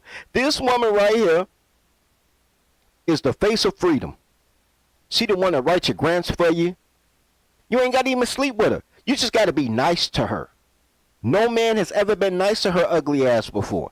They tried to fuck her little ugly, fugly ass, but nobody was just genuinely nice. Like, yeah, I'm good. You know, save the pussy. I'll eat the. You can leave the raisins in the casserole. I'll eat the potato salad with the raisins, and it's cool. I'll pick them out. Like, you my homie. Like, what, you do coke? Like, I don't really do coke, but you could do a line. I'll roll up. You know what I mean? But, like, she don't have a genuine friend. That's why girls play gay, because they don't know how to have real friends. Be her real friend, and she'll help you enslave Keisha. You don't need Keisha. Keisha come with the black men. You don't need the black men. You need the heterosexual men. Let the women, gays, and felons do what they gonna do. All the fucking foreigners, all that. Let the motherfuckers do what they gonna do. This is the face of freedom. I'ma find you, boo. I love you, boo. I don't know the fuck your ugly ass is. I know you probably live in like Skokie or Evanston. I'ma find you. Will Met or some shit. I'ma find you. You gonna be my friend. We gonna be besties. We gonna be best. I'ma fuck your best friend and your cousin. I'm not gonna fuck you though, and you gonna tell them how good of a person I am. You don't know why I fucked your best friend and your cousin. I'm gonna give you beige god babies. And I'm gonna make you the fucking supervisor, the Keisha supervisor. Anytime Keisha get out of the line, I'm gonna beat their ass for you. And then when the police come, you gonna be my alibi. We Bonnie and Clyde, baby. Together, we gonna oppress the Keisha. We gonna knock the I got you, baby. We gonna bring slavery back together. Me and you. So ugly ass. Anyway. So this is what we doing now, right? We got black women out here, successful black women, talking about immigrants and the place that made them. I'm not even mad about Oprah talking about Bessie, to be honest with you, because I know Oprah's story. Oprah's story is closer to Bessie's story and the New Orleans Four than Kamala. Oprah got a better story than Kamala. They could have ran Oprah for president and used this exact same script, and it would have worked 100,000 times better than it does on Kamala. Oprah, the kid of a sharecropper, allegedly passed around like a blunt by the men in her family, escaped. She was fat. She was ugly. Her story damn near Celie. She played, I forgot the name of the character she played on Color Purple, but her real life story damn near Celie's story. Escaped, you know what I'm saying? Got that man, had an auntie that cared. Next thing you know, she worked her way through high school, working like an internship at a TV station, a newspaper or some shit while she was going to Tennessee State. Like, man, like she got the American story. Not the I'm the daughter. I'm the descendant of slave owners, the daughter of a fucking two professors. I spent my whole fucking most formidable years in Canada, came back to America dumb, which is why all my sisters went to Princeton, but I had to take my dumb ass to Howard because they accept anybody. I ain't even had an ACT scores to be able to get into a real college, so I'm gonna just pump it up like Howard was a good shit, but it's really where dumb niggas go. It's for smart dumb niggas that can't make it to a real college. And then I went down there and I sucked dick and I fucked niggas and became a motherfucking AKA because I was light-skinned at it. And then after I got some black dick, I came back to Cali and I fucked my way to the top. Oprah's story better than that story. The Kamala story sound like she took a bunch of trips and sucked a lot of dick. Like, Oprah has a story.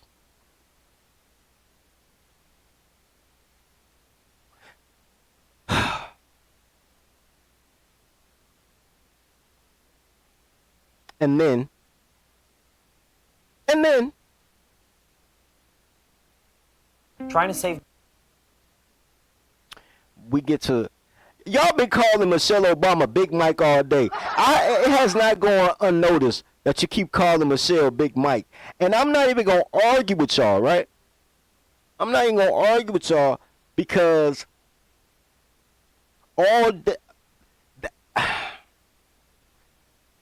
because I've heard the tales. I've heard the tales that that Barry and Mike's kids really are their best friend kids. I've heard that like people had kids for them. I've heard all type of shit about them goddamn kids. So now she's talking about she did in vitro. What? Look.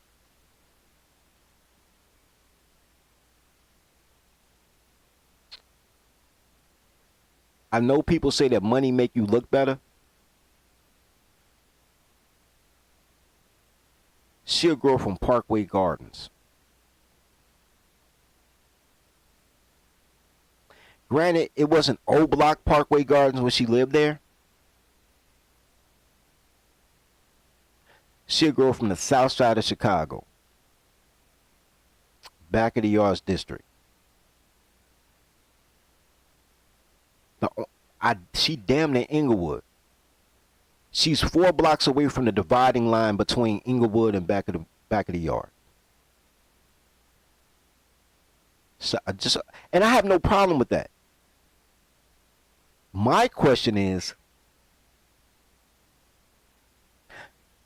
how many dark-skinned girls from Chicago do you think has a problem getting pregnant? That's my question.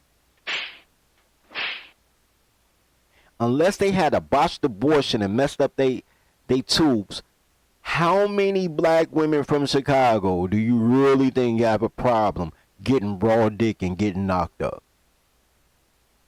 For her to bust out like, I had to get in vitro fertilization for a Southside Chicago chick. I don't believe you. You need more people. Hey, y'all! Masters are coming! He's coming, y'all! Masters are coming! Here we come! Look, guys, all right, so I want you guys to understand something. I'm not gonna knock her for failing a bar. I saw that. I'm just not gonna knock people for that. Players fuck up too. But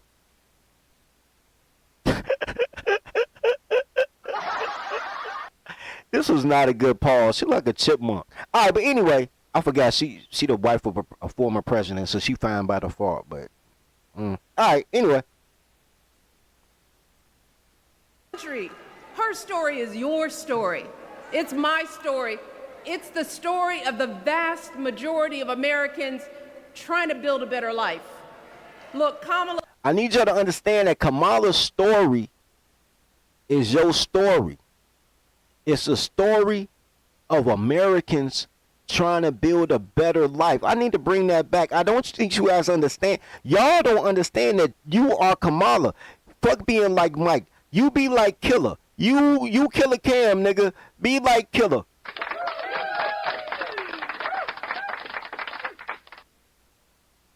Her story is your story.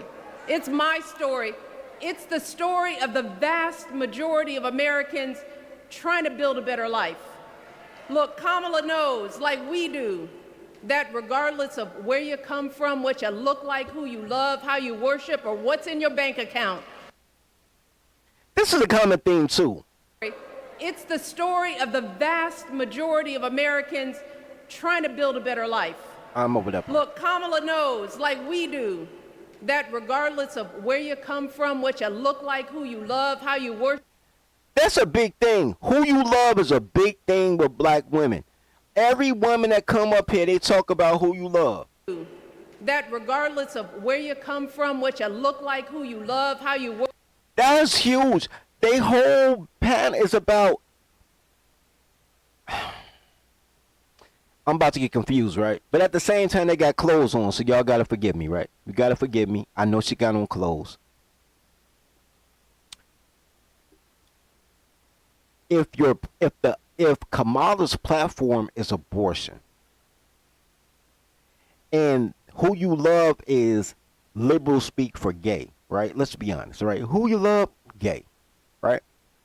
Gay people can't procreate. They should be the last people worrying about pregnancy or abortion, right? Now, I understand that women can't be gay. They call themselves gay. They play with it. They spit on each other. They just rude bitches. They come back pregnant. They always come back pregnant. Even when they playing gay, one of them got to put on a fake penis. So the one who taking the penis, she not gay. She just mad at niggas at the time. There's no such thing as a lesbian woman. And there's definitely no such thing as two lesbian women in one relationship. That'll never happen, nigga. You will never see that. Two dykes in one relationship is an impossibility, bro. It's one girl who a munch, who don't mind doing calisthenics with a strap. There's no such thing as lesbian. There's such thing as butch, but I don't even think butches are lesbian. They just wanted a guy. But shit, them butches be coming back pregnant. Now that I think about it, shit. Damn, what's my girl name? Thick ass Daphne, the porn star. I just found out she a porn star on TikTok, y'all. You know, I've never actually watched porn. You know, I'm a wholesome guy. I'm pure as dripping snow. But thick ass Daphne, look, if y'all ever heard the story about, I ain't gonna tell it right now, but if y'all guys ever heard the story about the time that the lesbian girl raped me, the lesbian girl that raped me looked exactly like thick ass Daphne.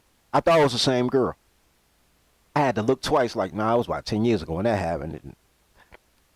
There might be thick ass Daphne, little sister. They look just alike, but thick ass Daphne is technically a lesbian according to thick ass Daphne. But she takes dick for a living. And she fucked the homies. As a favor, like, man, you know, Daphne, I know you gay, but I really need some, because I just rubbed one out inside of you real quick. She be like, all right, boy, but you know I got a girlfriend, so don't be nothing to me. Like, thick ass Daphne, she cool, she the homie. She from Chicago, she cool, she the homie. She say she gay, but she get a lot of dick for a gay girl. And she know how to suck a pole, allegedly. I've never watched that shit. You know, I'm innocent, but for a gay girl. So, why does it matter who you love if the whole platform is... And why are they talking about family if the whole platform is abortion? Why do they have black women talking about homosexuality and family when the platform is abortion?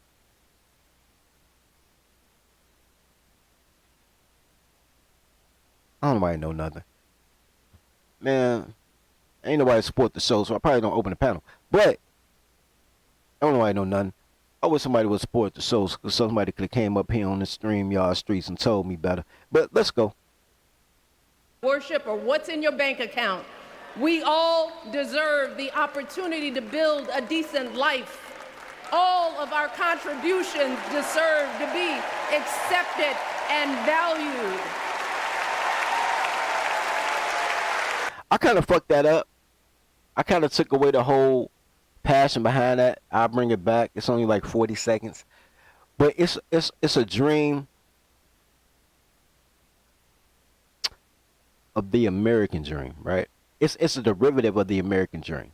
That you can pull yourself up by the bootstraps with nothing but the sweat off your brow, the intelligence in your mind, the movement in your feet.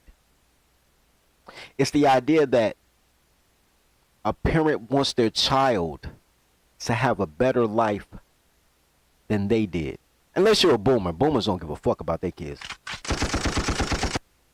Boomers selfish all the way till they die. They never trained their replacements. They give away all their shit to a bitch. But besides the boomers who are part of the first phase of the Great Reset, and they trying to die being the second phase of the Great Reset, communist ass, dick sucking, calling androgynous ass boomers. Besides them, the idea that a parent wants their child to have a better life than they did.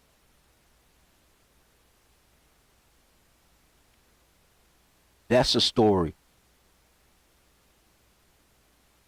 that's being, man, in fact, it's only 30 seconds. That's a story. That's her story. That's her story, and that's your story. And I need you to understand that it's a story of we all want better for ourselves. We all want better for our children. About this country. Her story is your story. It's my story. It's the story of the vast majority of Americans trying to build a better life. Look, Kamala knows, like we do, that regardless of where you come from, what you look like, who you love, how you worship, or what's in your bank account, we all deserve the opportunity to build a decent life.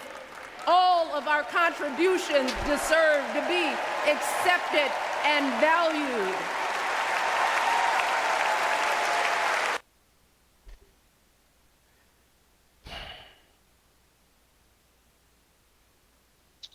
I want y'all to remember that she said that. Real quick, man. Shout out to Mr. O, not from Chicago, with the $10 super chat, man. He said my taco finally came through. My taco dance finally came through. I've been waiting for that taco for so long, man. They've been giving me dragons and all type of shit. My dancing taco finally came back. All right, shout out to Mr. O, not from Chicago. He said my boy Dirty, I've been tied up, but I clipped a few things the other day going back to. Yo, I appreciate, man. Mr. O is gonna be he's gonna be dropping content on the channel, man, helping out the channel with whatever sound bites, whatever hot shit I be saying, cause I be forgetting what I say. Whatever touches him, man, and I appreciate that, cause if it helps him, maybe it helps somebody else. And he was like, man, what's that lotion you make, bro? I don't know what you're talking about, bro. I know I sent you some hair grease. I sent you some pomade. I don't know if I seen no lotion. Maybe I did, bro. I don't think I did though. Oh shit, bro. That wasn't lotion. That was shampoo, my nigga. That was shampoo conditioner, man. I ain't had no labels. I can see why you thought it was lotion though, cause of the bottle. Nah, that was shampoo conditioner, bro. Hey, hey, knockout, rock out, nigga. Man, gratitude, bro, for the $10 super chat, man.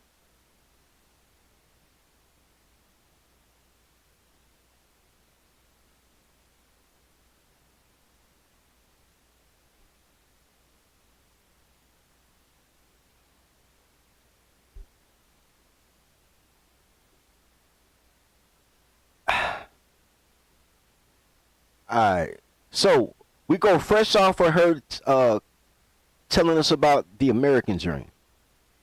It is the American dream, right?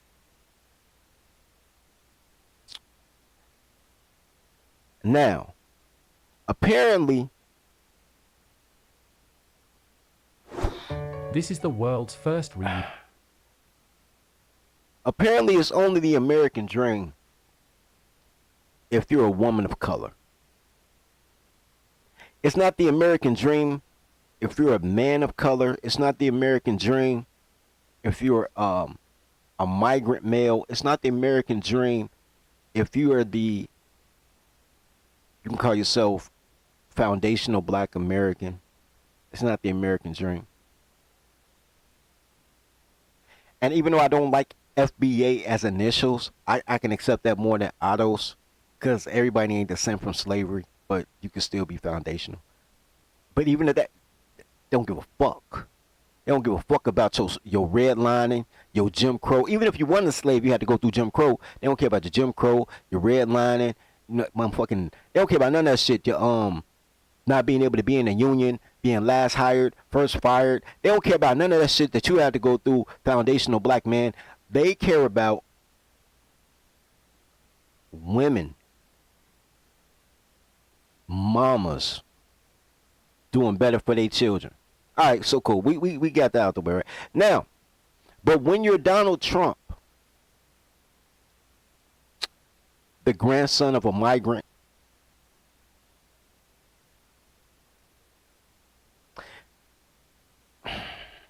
bro, the American story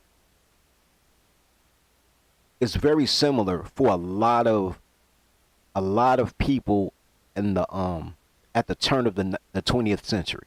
A lot of people, even black Americans. The issue with black Americans is when you built it, they burnt it down, right? But the greatest economic boon and Black American history was between 1890 and 1920. That's when you went from 0% of wealth to almost 2% of wealth, which I think is incredible. That's phenomenal, nigga. A phenomenal thing. But that's also the time of the Rockefellers, the Rothschilds, the Carnegies, the Westinghouses, the Kennedys.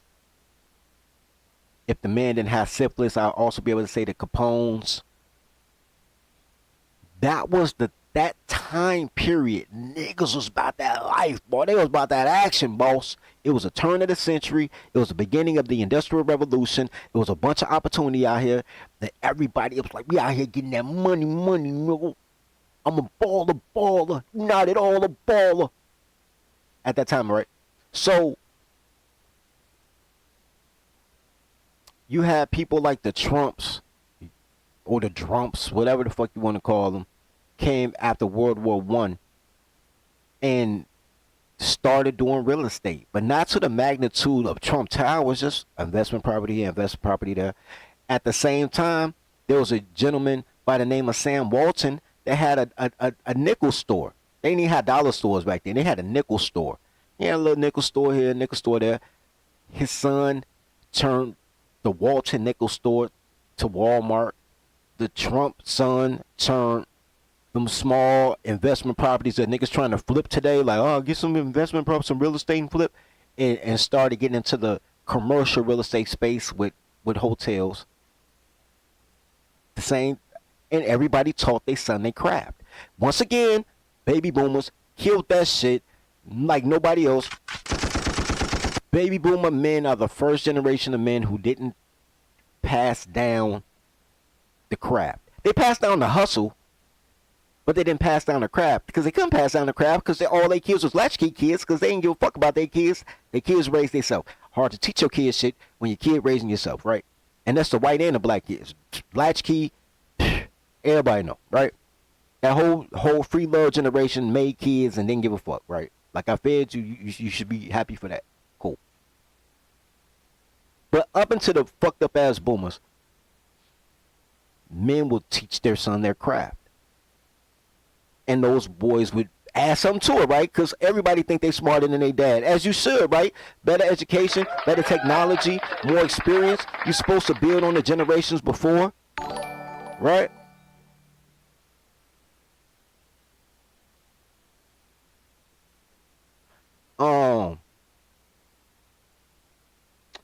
The grease ain't got no name, bro. I got it, but I ain't put no label to it yet, man. It's gonna be called 720 though. I think. I gotta figure out. I think it was called 720 though. Cause it's gonna be crazy, bro. Like when I finish with it, bro, it's gonna glow in the dark. It's gonna be wild, B. It's gonna be wild, son. You gonna know which kind you got by how it glow in the dark. It's gonna be bananas, B. Wait, it's gonna be spinny. Right now it's more like a pomade for like dreads and beards, but it's we got to get it spinny. Anyway, so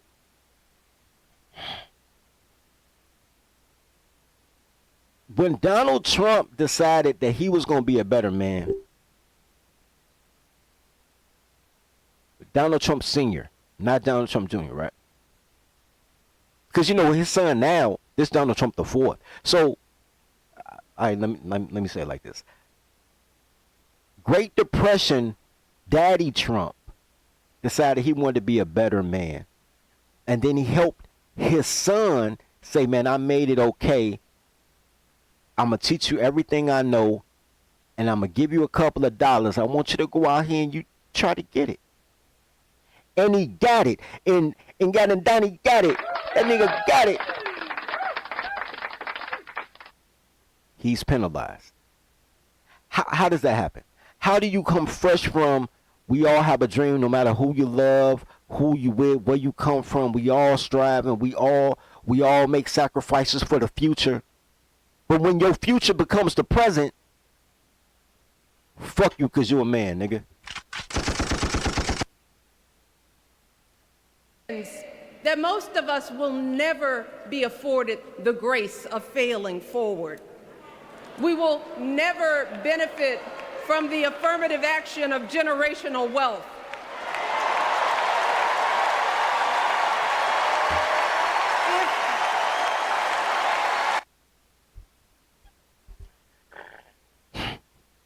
want a woman to look at me like white women look at Oprah and Michelle Obama, nigga. I want a white woman to look at me how they look at Oprah and Michelle.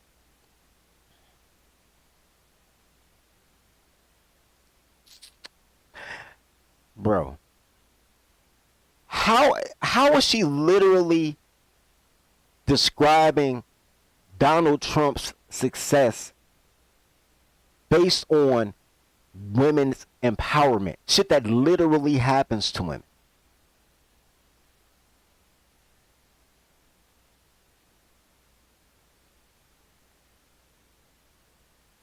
How do you do that? How do you use affirmative action in this particular situation? Right? Because the government didn't fund him. His father funded him. His father lived the American dream twofold, right?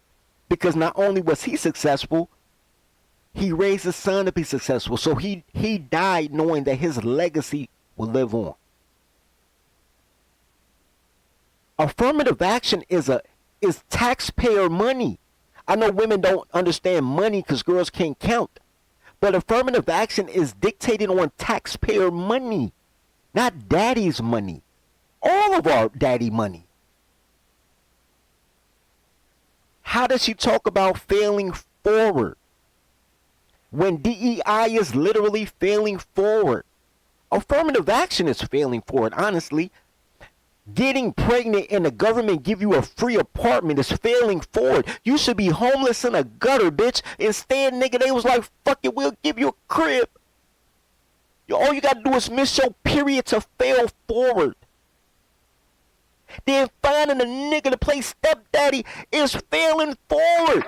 Like, everything black women do is falling up the stairs.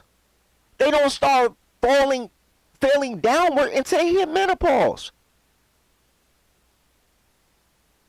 The fuck?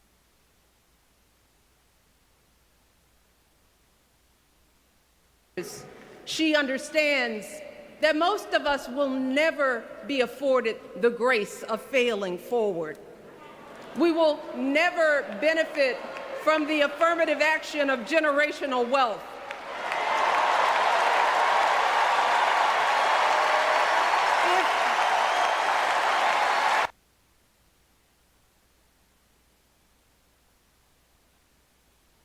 Oh, I gotta get that perfect pause. I gotta get that perfect pause. Never benefit from the affirmative action of generational wealth. First of all, now that I'm looking, is that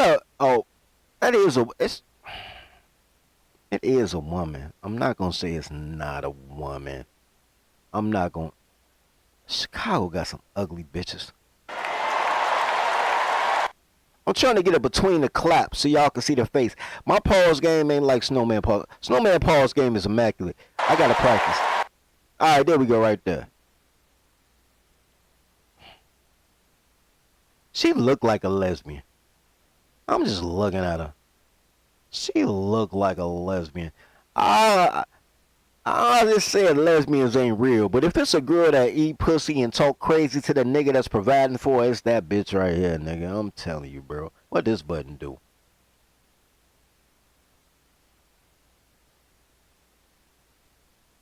I don't even know what my drops are. I think I'm just pushing anything today, nigga. Whatever work. I know it's gonna be. I gotta whatever work like today. Today is a whatever work day.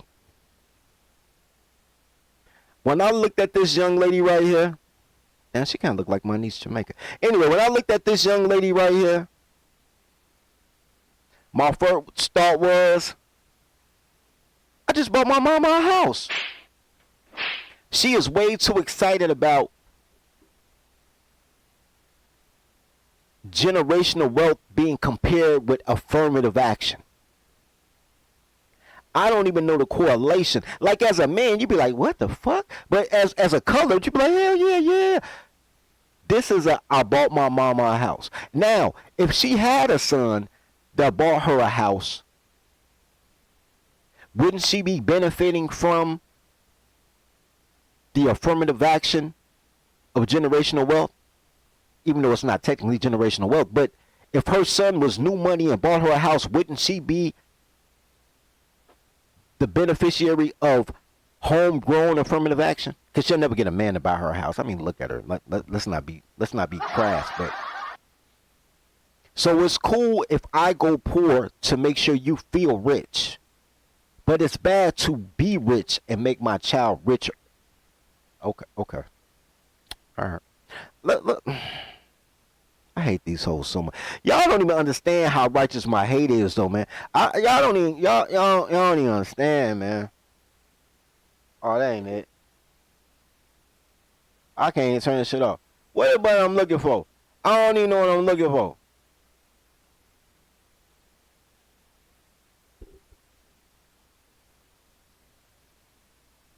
I can't even stop that shit. I don't even know what I'm looking for. Oh shit, that was the wrong button. Apparently, it's the button I was looking for.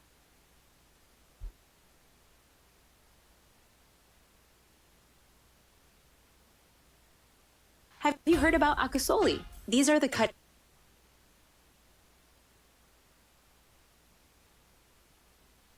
Yeah, that's why you don't give them nothing but the dick, yo. That's why you don't give them nothing but the dick. Anything more than $2 in their pocket, man, they liable to go crazy. Most of us will never be afforded the grace of failing forward. We will never benefit from the affirmative action of generational wealth.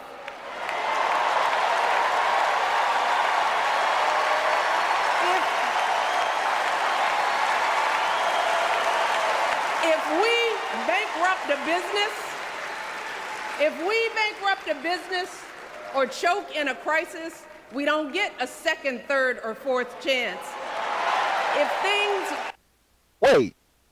If they bankrupt a business, first of all, have you ever seen women work? Have you been to Home Depot lately, nigga? I hate them hoes, bro. And they still get another job. They fuck up, still get another job. They get a career in dumb shit, still get another job. They go broke on college and on cars and on credit card debt once they get out of college because they want to feel rich and look rich before they actually get a fucking job. They had kids. Black women are the queens of taking a graduation photo with a baby on her lap, nigga. The queens of that shit. They come into the game severely in debt. Get a free crib, credit card, job, a new nigga.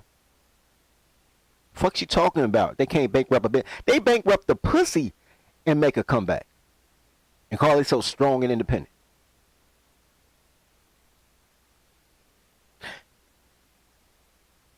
Is she like, is this a real? Like, if things don't go our way, we don't have the luxury of whining or cheating others to get further ahead. No. What? Hey, yo. I think Michelle is a man. I think I'm a man. Because that's all women do. Everything she just said that we can't do, it's all women. It's the only thing women do. That's all they do.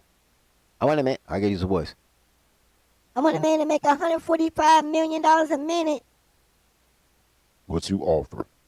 Coochie. I got coochie. I got 4 kids by 7 niggas because I had 3 abortions. Support Kamala. And then I got coochie. So what you bring to the table? Refurbished vagina, nigga. You ain't hear me?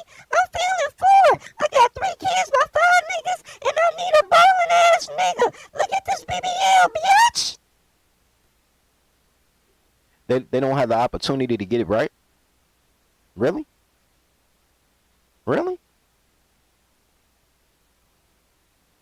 The free housing, the affirmative action education, the DEI hiring, the suck your dick to become a state's attorney, the if I miss a period, I get, bro, really? For her to say this with such conviction, she got to be a man, bro. Because if a man had look, if a man gave, if anyone in this chat, if one of you guys gave this speech, I'd be like, yo, bro, I felt that shit. From a woman, no, just fucking no. So for me to believe this speech, I gotta believe that this ain't Michelle. This is cross-dressing Big Mike. This is Big Mike, y'all. Welcome Big Mike to the show. I gotta believe that, because I can't believe a bitch with clothes on. So I gotta believe it's a nigga. We don't get to change the rules, so we always win. If we Wait, what the?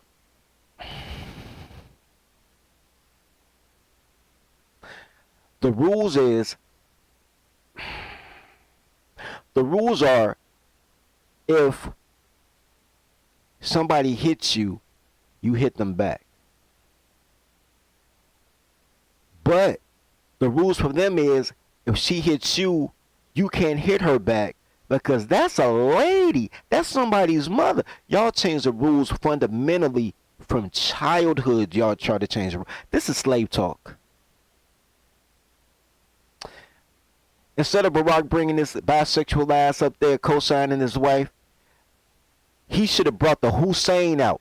That black Muslim out of Barack. He should have brought the Hussein out his ass, bro. And he should have just, man, gave that bitch a symphony orchestra, my nigga. Gave that bitch the motherfucking symphony that she needed. Oh, god damn. Hold on, I gotta give y'all this work. I ain't gotta load it on the screen. This should have been Barack. His name is Hussein, right? Should have been Barack.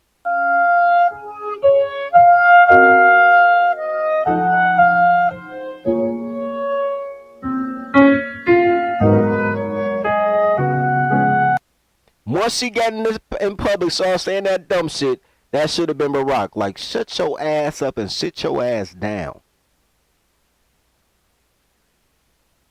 I think they got a gender swap. That's why they're doing in vitro coochie babies and shit. But anyway. we see a mountain in front of us, we don't expect there to be an escalator waiting to take us to the top. No. We put our heads down. Hey, did you know you might get a big cash payout?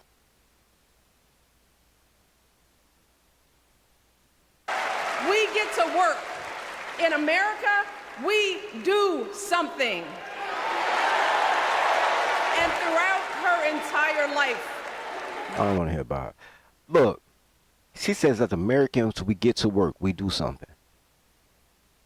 Donald Trump wasn't working. He didn't have Trump Steaks, Trump University, Trump Towers, Trump Hotels. He really a narcissist, low key. You know what he did? His name on everything he did, nigga.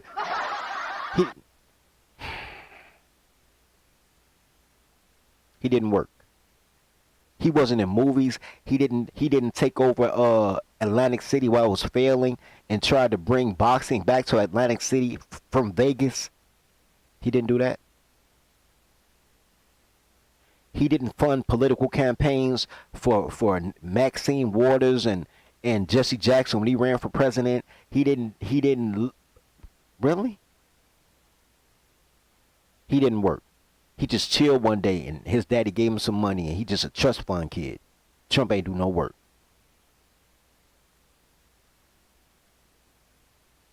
She started off saying, man, as American people, regardless of your race, ethnicity, who you love, sexuality, social designation, your economics, whatever it is, we all Americans, we all working toward a goal. We all wanted a life for our children to be better than what we had. Trump's life is better than the life his father left him because he worked. And now you're vilifying him for the very thing that 35 seconds before you say Americans are supposed to do.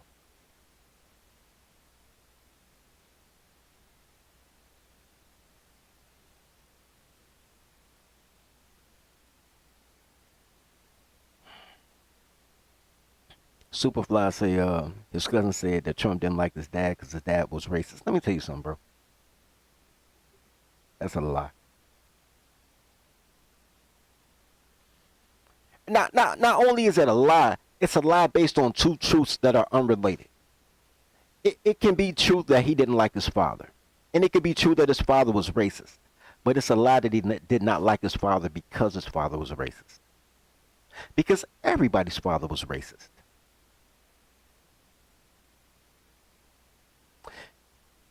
In order to love a black woman, you have to love a racist. Because everything that she does is the fault of white supremacy, nigga. No matter what she does, you got to blame the invisible white man. You got to be a racist to love Akeisha. So you don't love your mother because it was a government fault that your daddy wasn't there? You can't love your mother because it's white supremacy fault that she got 3 kids by 5 niggas living in the projects? That's white supremacy fault. You can't love your mother because she called the police on you when you got too big for her to whoop. After she told you the police is killing niggas in the street, so she called the very people she said gonna kill you and lock you up on you because she can't handle you, but you can't love your mama? 2 different things, bro.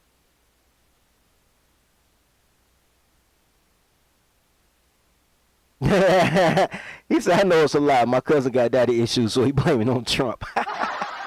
Hey, nigga, maybe your brother think like a black woman, bro. I'm telling you, bro. Just no matter what the fuck wrong, nigga, blame a white man.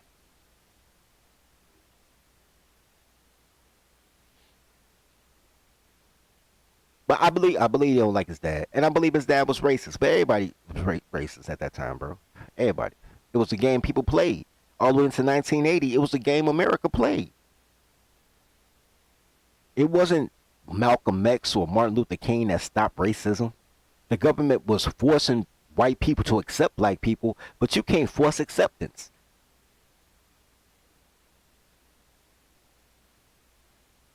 It was Magic versus Bird. Magic versus Bird did more to unite races than any civil rights movement. When you saw white kids wearing Robert Parrish jerseys in Boston,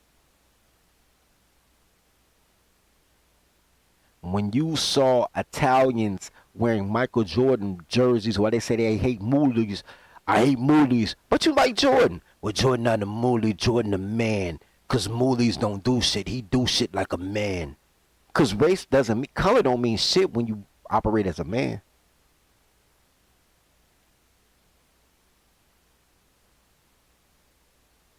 Yo, that's crazy. Superfly crazy. Somebody's cousin gay. He also Chuck Berry shit. I'm not playing with y'all today, man. I'm not going. Hey, we already talking about Michelle Obama, bro. One man, woman at a time, bro. One man, woman at a time. I can't do that. That's a whole different show. Anyway, man. Whew.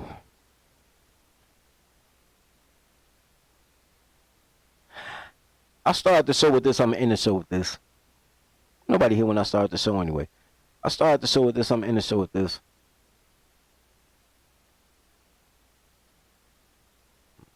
Let me see if that's it.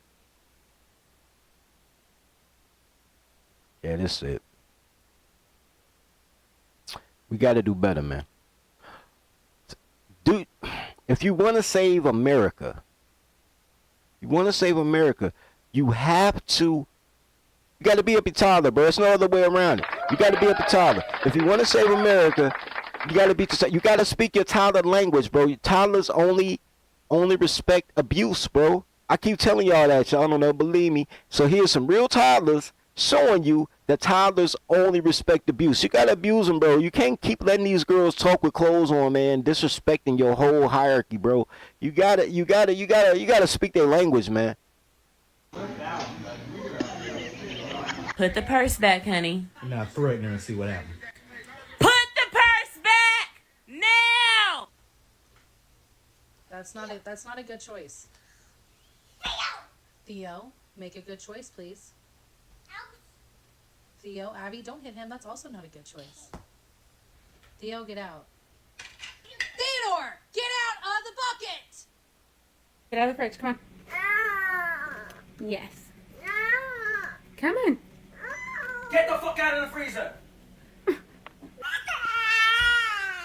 It's hot on the bottom. Don't drop it. No. It's hot on the bottom. It's hot on the bottom. Can you stop hitting me with that? Can you please stop hitting me with that? Thank you. Stop! Put the purse back, honey. Now threaten her and see what happens. Put the purse back now. Please get out the cabinet. Get your motherfucking ass out the cabinet. No, no. No.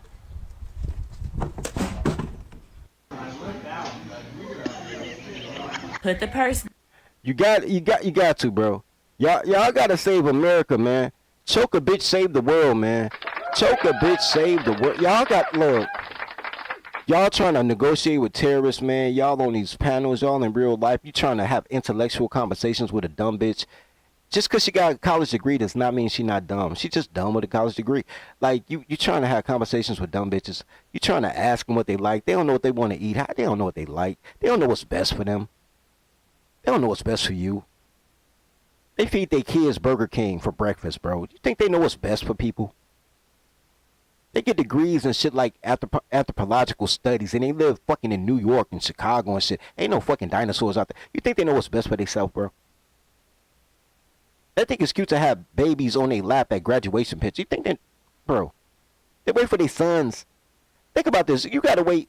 You gotta be 18 years, well, maybe 16, but let's say 18. You gotta be 18 years old to have a baby at least. So you got a baby at, let's say 20, because we're going to use even numbers. You got a baby at 20. Then you got to wait another 20 years for your baby to turn 20. So now you're 40. So you can get a house that your son bought. You think they really know how to do shit, bro? You really think that? They fuck niggas they don't like and make the niggas they like wait 90 days. These are the people look, y'all need to be the bitch, save the world, bro. Y'all need to beat a bitch and save the world. I'm tired of it, cause y'all gonna make me the voice of domestic violence, and that's not what I'm trying to do, bro. I'm trying to teach you guys how to be good patriarchs, how to be good fathers. You're dealing with adult-sized toddlers, bro. I'm trying to teach you how to be good fathers, how to run your household, how to tell them what to do. Don't ask them what they bring. Tell them what to bring. Don't ask them what they like. Tell them what you got. Don't listen to them, because they're going to say some dumb shit. And the whole thing is, they're going to say dumb shit. They're girls. They're going to say dumb shit. But if you listen to them, then you're going to try to capitulate with their dumb shit. You're going to be running around believing shit that don't make no fucking sense. Like, man, I'm not 6'6". I'll never get a good girl. Yes, you can, motherfucker. They baby daddy 5'3". Look, short niggas got a kickstand. They know what the fuck it is. Look, I know a girl. I fucked the girl that fucked a cripple. Like, no bullshit, nigga. Like...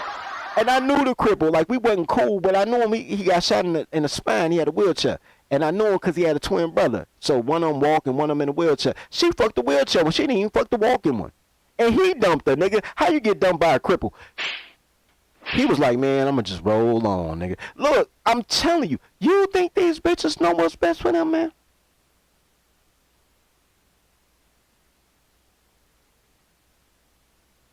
Tell them what to do. If they don't do it, put them over your lap. You gotta put them over your lap. You daddy. Daddy,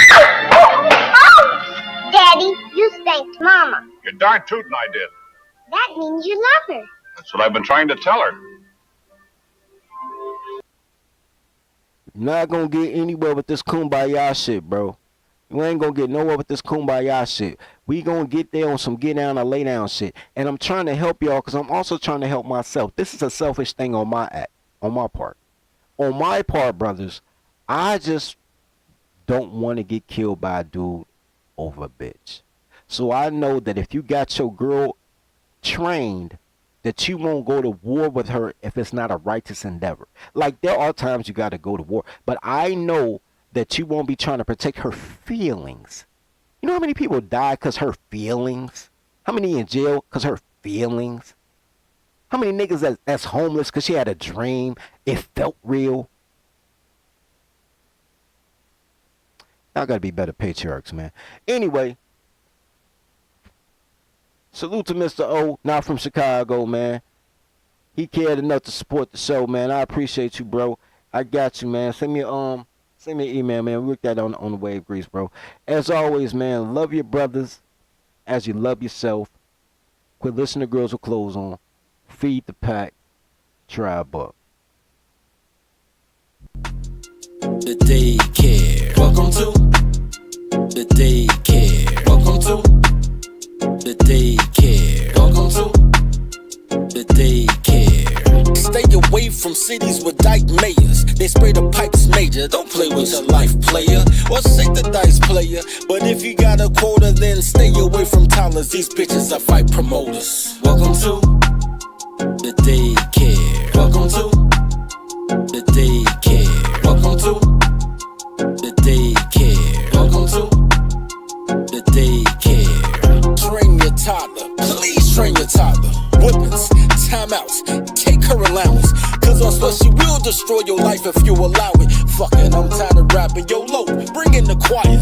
Welcome to the daycare. Welcome to the daycare. Welcome to the daycare. Welcome to the daycare. Niggas need to stop giving these bitches all the attention. That's why niggas is dying now.